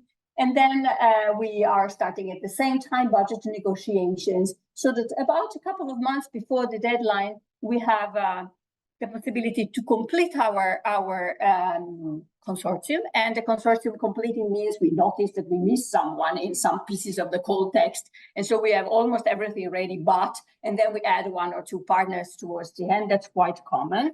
And then eventually we finalize the proposal and budget about 3 weeks before the deadline, so that we have still time to collect everybody's last minute requests and submit on time. So that's the ideal process. Then and the way in which we try to set it up at Aalto. So if we look more in details at our services, so here we see about the same things, that if you come to us, if you have a coordinated proposal and you come about a year before the deadline, we can offer usually this as full service as we can. But then the closest we get to the deadline, the least we can offer. So maybe we can just check that there are no mistakes in the proposal, help with the budget and those kind of more administrative things. And of course, it depends on the proposal. If you're making your own proposal, like an ERC grant, then we don't need necessarily 1 year in advance. But the more partners you have involved, the more time you need to align everybody and manage the actual submission. So the first thing would be that you would find the right call, and so grant scouting, like we usually call it. And I definitely say that the funding and the opportunity is the most, let's say, complete instrument to find all of the European call. It looks like this, the search engine, probably many of you have used it before, and you can search by keywords or go directly to the documents.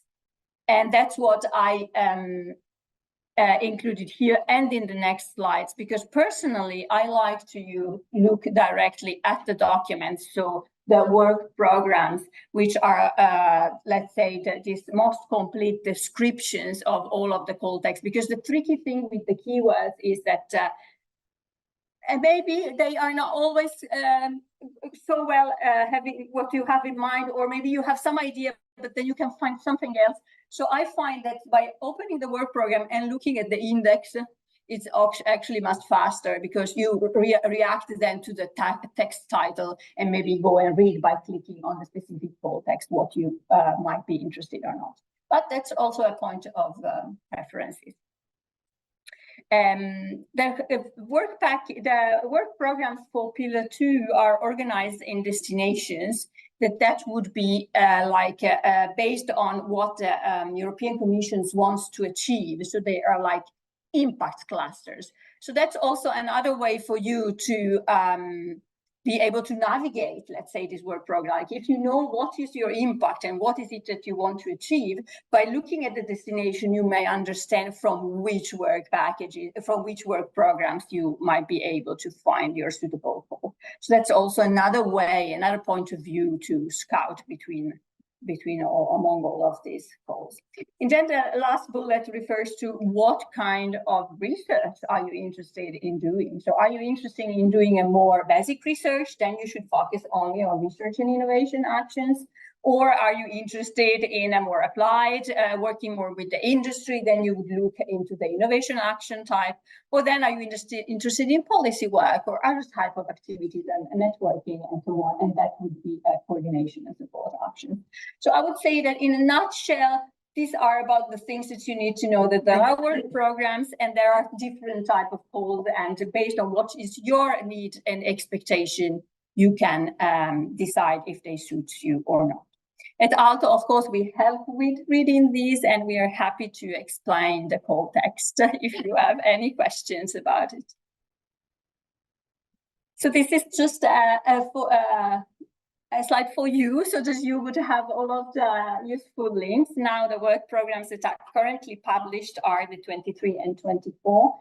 The draft of the 25 folder are starting a little bit surfacing, but they are not many of them yet available. But through us, again, you can get access ahead of time of the coming draft of the work program for the next 2 or 3 years, depending on how they will be published. The last bullet is something I want to mention. It connects very well with what the guy from ERRIN was talking about, like what's behind this call. So ERRIN is working a lot with policy and would influences the work program. Of course, we at Aalto do this in a much smaller capacity as a university, but we do some kind of influencing. But if in any way, what we try to look at is that we anyway know what has happened and why that call has been described in such a way in the work program. And if nothing else, the one document that it's definitely recommended to have a look into before starting making a proposal is the Horizon Europe strategic plan, because it's really a sort of a summary of all of the politics that is behind these different topics. And then by looking into that document, and we have the currently existing version, so that it's the until 2024 end of this year, basically valid. And then the new one that we have seen some draft and a lot of material already is available at that link for the new. And you go there and then automatically you get all of the following links and so on, more specific in your exact topic. And this is maybe, I don't know, a few hours of work, but definitely a lot of information if you're going to write a Pillar 2 proposal that can help you understand how to work with the impact part of the proposal, especially. The budget is also something that I was asked to briefly talk about, and understand why, because it's a bit of a headache when we have to make it for proposal. So I made here a sort of rule of thumb slide that maybe can help you if you're approaching these. I would say that your life gets easier if you're coordinating the proposal preparation if you give some kind of a draft of a budget to your partners. And then with the draft of the budget, I'm not saying you need to go and do someone else's account. That would be very difficult, but just at least, you say that this is a more or less the kind of amount of money that you have. Then you can say that we have a certain travel plan. So you need to have at least this much trips calculated, and then they can make their own rates per travel. But you tell them how much they are supposed to travel, and you also point out any eventual other expense, like if they need to organize any events, you need to tell them, and so that you get the most appropriate, let's say, draft for your budget already quite at the beginning. You also need to ask them to tell you what they're budgeting, because as a coordinator, you have the responsibility of writing the proposal, and that would mean having like the descriptive tables afterwards. And here below, I just summarize a few of the kind of guidelines that we use when we make our budgets at Aalto. Like we would try to not have one partner having a larger share of the budget. So these are not written in stones, it's based on our experience. But I think in many cases they work, and that's what we use based on our experience. So the ideal, let's say, process would be that you start by collecting some basic data on the partners, like for instance, are they expensive partners or cheap partners, or how much would be their PM rate? It's something that you can collect to start with. And then you also need to be aware of, in the overall of the budget, that do you have the demo pilots, someone needs to do a lot of experimental work. So you need, as the coordinator, to be aware of where these expenses are supposed to be. And that can help you make, let's say, the initial input that you should give to your consortium members. And this is from where we then make this kind of negotiation process, where we first give this draft of the budget, which usually has a sufficiently large margin compared to the maximum available budget, because then we can be kind afterwards and say, yeah, of course, I understand that you couldn't keep it under that sum. And so you add a little bit to everybody's budget, and eventually you still fit. So very important to keep this kind of what we call the contingency budget, so a little bit of free money so that you can accommodate some real problem or some kind of difficulties in the negotiation. It usually takes 2 to 3 iterations to get this budget done. So that's why we suggest that about 6 months before. So as soon as you start writing, also in parallel, start discussing the budget. Also, the budget is what gives the most conflicts in the proposal preparation compared to the content of the project. And then finally, you write the proposal. I would say good collaborative shared tools are really fundamental if you want to engage your whole consortium in writing the proposal. We use, something as simple as Microsoft Teams, but it could be something else, whatever that works for you. The only kind of feedback that I can give is that you want something for which the layout of your proposal is maintained so that you don't need to take out of there and do a second document. So that's something that, and also versioning, like good versioning control so that you have some kind of a grip of what's going on. The more people touch the document, the more it gets crazy. So in general, a week or 1.5 weeks before the deadline, we take it off the collaborative tool and just finish it up and then send the final version for comment. So we already talked about collecting. We have collection templates, for instance, in our team that we use, but we adapt them also for every specific case. And then also clear instructions that, set deadlines and reminders. Those are very important so that people are aware of the process. And then finally, final round of commenting 3 weeks before the deadline is my suggestion. Here's just the structure of a proposal in a nutshell. And I wanted just to point out maybe something about the impact. I think it's the most difficult part of a proposal to write. And the difference between output, outcomes, and impact, it's something that can feel a little bit unclear sometimes. And I think understandably. So I try to at least give you this slide that you can keep as a reference. But my suggestion would be that you make your objective first. Then each of these objectives has some result. That would be your output. So you have a link between objective and outputs. Once you have the results, then you start thinking, what happens if my friend X would use this result?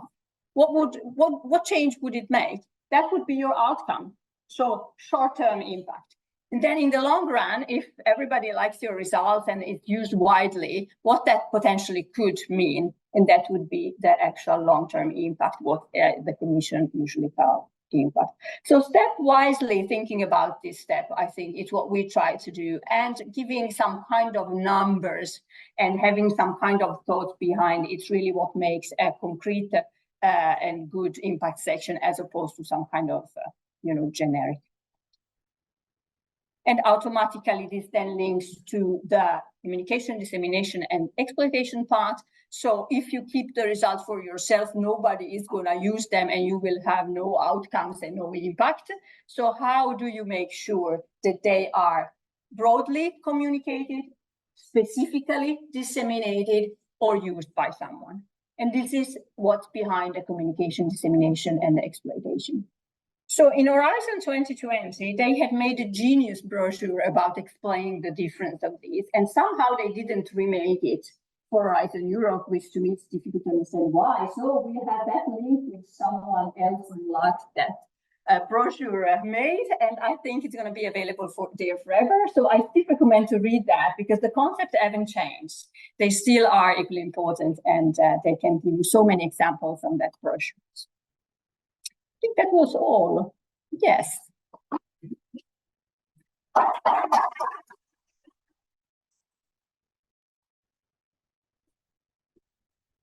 Yeah, thank you. That was very, very practical and strategical in one presentation.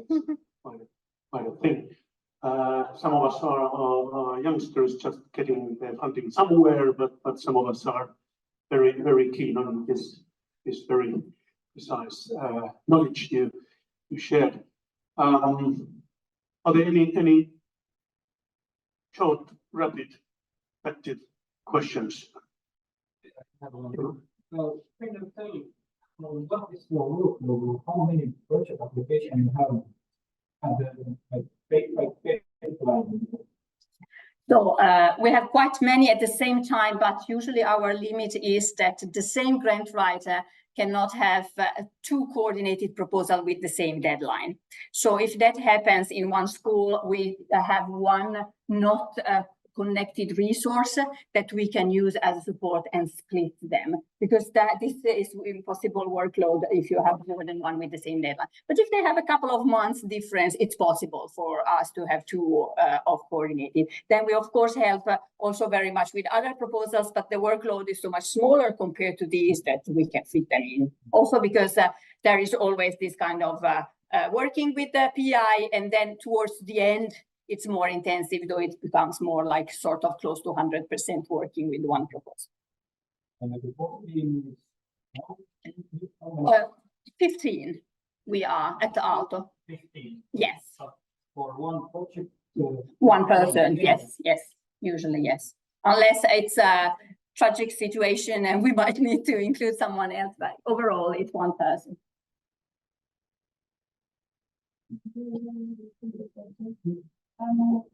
When you apply 2 rounds, like it's like you have results, or you create a project whenever you want? No, we always follow the deadlines. So usually, yes, we receive some kind of information from the PI that they find the idea, or then we look at them with the PI. Yes, all over the year there are different deadlines for these different instruments, yes. Yes? I want to ask about these guys. Yes. Because sometimes it's very difficult. Yes. No. And from the European perspective, if the project gets funded. Yes. Then I would really strict that in terms of if you fulfill these numbers or not. And another question in terms of this consortium collaboration, is it really like, from your perspective, your experience, are consortium very collaborative with each other in terms of it's trying to really keep in the same pace so that everyone provides their input? Because sometimes I have this feeling that partners kind of tend to not follow the internal schedules or kind of delaying the inputs, and then it kind of messes up with all the structure of the proposal. So what's your experience? Yeah. So for the first question, yes, the European Commission follows the KPIs at the proposed project stage, but the KPI, that's why the KPI need to be substantiated in the proposal, so that you don't invent this number, but you sort of find them from somewhere or calculate it from somewhere, but you can always justify why something doesn't go as planned. So it's not a make it or break deal, but yes, they do follow it. For the consortium collaboration, yes, people are different, and there are good people, bad people, crazy people, busy people in every consortium. So yes, but I would say that a clear message can help.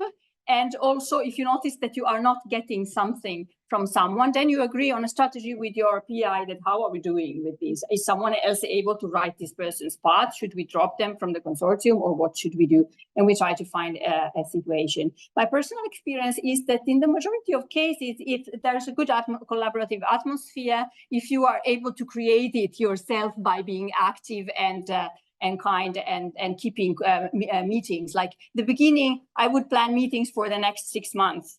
So then people have it in the calendar. So maybe they don't answer the email, but they're in the meeting, and then I can say, okay, we missed this part from you, and so on. That seems to be a quite good way.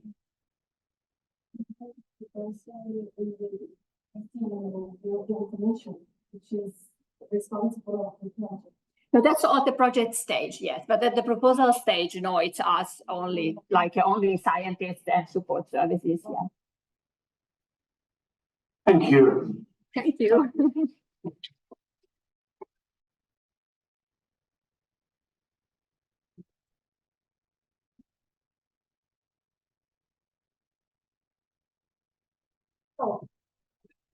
Thank you, Claudia. And very quick introduction, we have Külle Tärnov here, Head of Innovation in the Finland Center, and also coordinating all of the practical innovation and development regarding our smart city initiatives. Yeah, good afternoon from my side. So I'm here really to invite all the researchers to join our smart city program in order really to get their research results into practical use in urban context. So this is the program to really help you to work together with cities from different countries, and as the result, have a product or service or combination of those to get to the real market and really for real cities and citizens to use it. So about the context, then yes, the money comes from the European Regional Fund and the Estonian Ministry of Research and Education for that. And it's meant also to build the sustainability of the center in long term.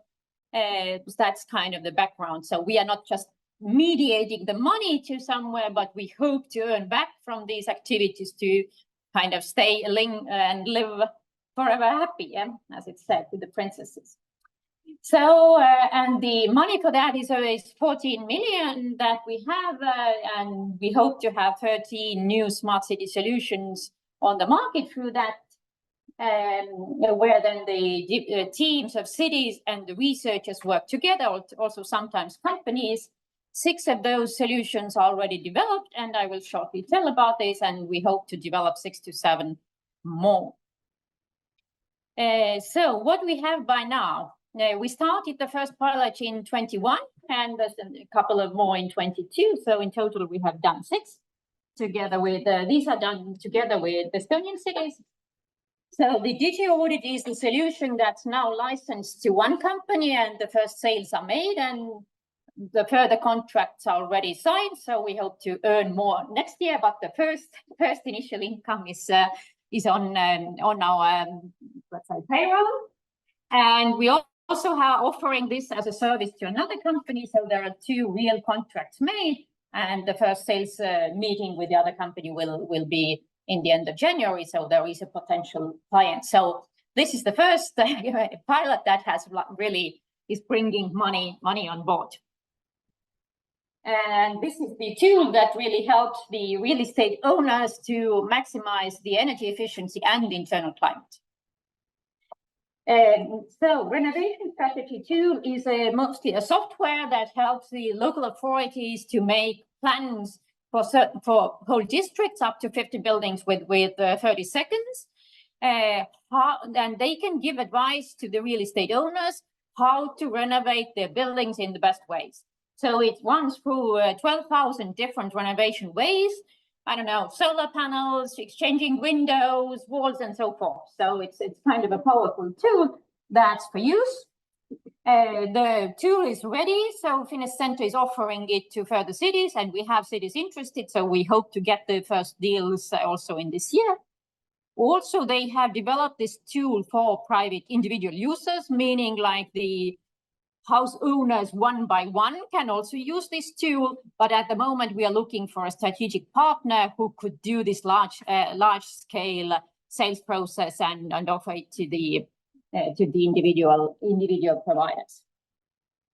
So with microgrids and green twins, there is in both cases there is a new company in establishment, and we are creating joint companies with those teams. So, and Green Twins is quite Finnish-based, meaning like most of the researchers and also the business side is there in Finland. And microgrids really grow out of TalTech team. So there are 3 people from TalTech that are starting this company now, and then TalTech and Finnish Center will stay as a shareholder in both these cases. Further developments are going on at the moment, but the companies will be established this year. Green Twins is dealing with the urban greenery, so they have built the 3D library of trees, bushes, and so forth. At the moment, they are also adding artificial intelligence to that in order to get it quicker, because in the first ways it was done quite manually. And they are also then building this portal, or however we call it, the user interface for the city planners to really use those 3D parts in their city planning. And then autonomous vehicle safety toolkit and urban well-being diagnostics are the two services that are ready and were tested in the pilots. And Finnish Center is now offering these to the cities and other interested parties. So we have Anneli here, who's also kind of responsible now to help us in the sales. So we hope to have the first customers also this year. And about the autonomous vehicles, you heard from Raivo, and Ivo will tell something probably about well-being as well. But yeah, this is an interesting tool, how you can measure how the people really feel themselves in city environments, so their stress level. So it's not just the opinion, how do you feel, or do you like it, or do you not, but they really physically measure the body reactions to certain locations inside city. So really, we always start with cities. We work with many cities, and in all rounds, the cities first tell what are the issues they really need to solve. Then the researchers should look what they have, what they know, and what are their capabilities, and what they have already developed. Is there a match? So can I, with my skills and with my research results, help some of the urban challenges to get solved? And then, as I said, the result should be a product or service that we then get to the market, and we have more and more cities to use, but we can also earn some income. So we don't give it away for free, but we still have someone who is ready to pay. It's not a must that it is a city. It can be a private real estate developer and so forth. So depending on the cases. But of course, for the impact side, we want to have happy citizens and also long living inside the cities. So also as a small impact to the environment as possible.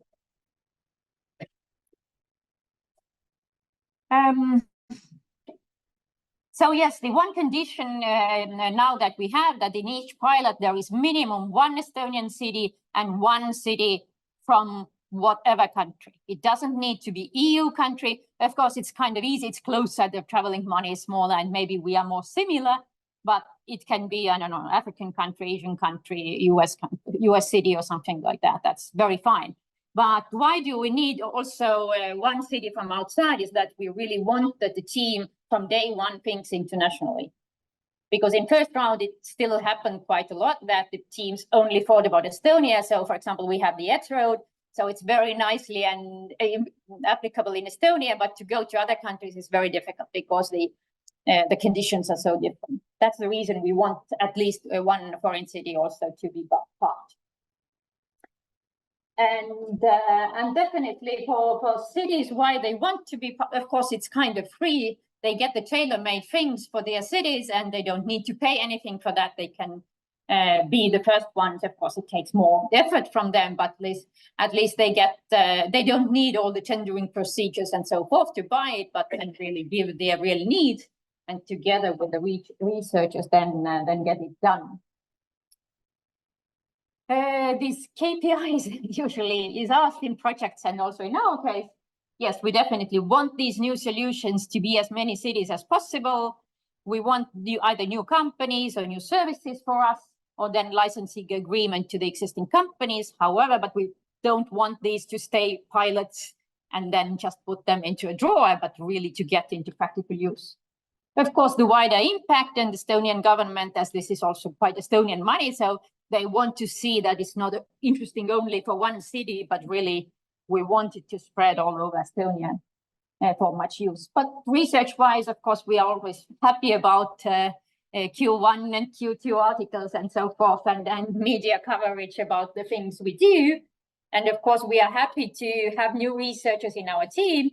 The financing conditions are so that, yes, TalTech researchers are there anyway, but we cannot have any juridical partners, meaning other universities. So we are very happy to hire all the universities, all the researchers part-time into the Finnish Center to do the projects, but we cannot have all the university as a juridical partner. That's unfortunately a condition. In the first round, it has worked nicely, and so I hope in the second round it does the same, and so you're very welcome. What it also helps really to have those research from different universities, then start the collaboration using this funding scheme. And during the project, you can already do follow-up horizon proposals, for example, where both the universities can be also juridically different partners, if you see so. So usually the project setup should be such. We have 2-year and 3-year projects. So the first phase is then that these people from different universities and different institutes come together and with the cities, and they really, try to find, what's really the solution. They wrote the proposal, they have the inputs, but it still takes time to kind of prepare the pilot. Then the most important phase, and there is the piloting, the central phase with these 2 cities. There can be more, where you really carry out the pilots, analyze the result, adapt to the solution, what worked, what didn't, and also validate it more cities, like, is there really interest? Can I sell it? How could I sell it? So the initial business plan. And then the last phase is really to get it ready for the market and think like, will we do a new company? Would we have strategic partners? Can we license it to somewhere? How to really make it real. About the sizes, yes, then we have 3 years and 2 years pilots. The budget's then 1.2, 860K about for doing this. And the financing is 100% of the eligible cost. Most of the costs are eligible. And nowadays it's a horizon scheme, meaning like there is 25% overhead on all the costs except subcontracting. So there is still kind of some of freedom there. Also the cities nowadays cannot be like juridical partners, but we will either hire or purchase experts from the cities and we can cover their traveling costs. So it's still kind of zero budget for them, but we just cover the costs. So I said, we do the pilots. Then we contribute as well as we can that they become really commercially successful. And so we hope to earn money back from this investment and then continue doing new pilots from that money. That's the sustainability we want to have. Of course, when we, let's say in 27, 28, probably we haven't earned back as much as that so that we can finance totally the new pilots. So we will also negotiate with the Estonian state to still invest some more money into us initially. But in long term, we hope to earn back as much so we can continue with new pilots together with researchers. So also, what else can the researchers get from the pilots is definitely on top of, for example, access to the cities. This is really this, let's say, the data for your long-term research. So working practically through this, through these cases and gathering the data, so you can build on that in your long-term work for your research. And in several cases, the kind of spillover interesting has been that in all those pilots, the researchers from different institutes had worked together. It has been challenging in the beginning because the kind of languages, the terminology, the understanding of things has been different. But thanks to that, they have had many new ideas of what to do jointly and really kind of mind-opening thing. I have interesting researchers also in the neighboring institute, not only my usual colleagues that I've worked with. Cities, I'm not phoning on that. So we had round 3, it's still going on. We had 42 cities from 11 countries sending us the challenges and voting for these. And then by the end of November, we got 30 initial solution ideas that were then presented to the cities. And now the teams of cities and researchers are preparing the initial proposals. Initial proposal is 6 pages maximum by the end of February. And then we will choose maximum 10 that get to the finals, whom we give the small financing and also help them to then make the full proposals, and 4 of those will be financed. But we start round 4, so who is still not yet involved, you're very welcome. So We will start again with city challenges, but probably we will also arrange an information session end of April. But again, the cities have to send their challenges by mid-May. And then we will have on May 29 is the first opportunity for researchers to come and listen.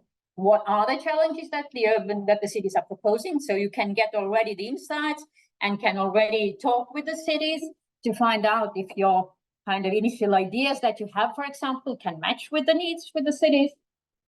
Then the cities vote until June 18. So we see if there are minimum one city from Estonia and one from another country interested in challenges, and then the ones that stay. And then usually researchers don't have any vacations in the summertime, so they can nicely think about solution ideas. So by September 16, we hope to get the initial solution ideas on maximum 3 pages.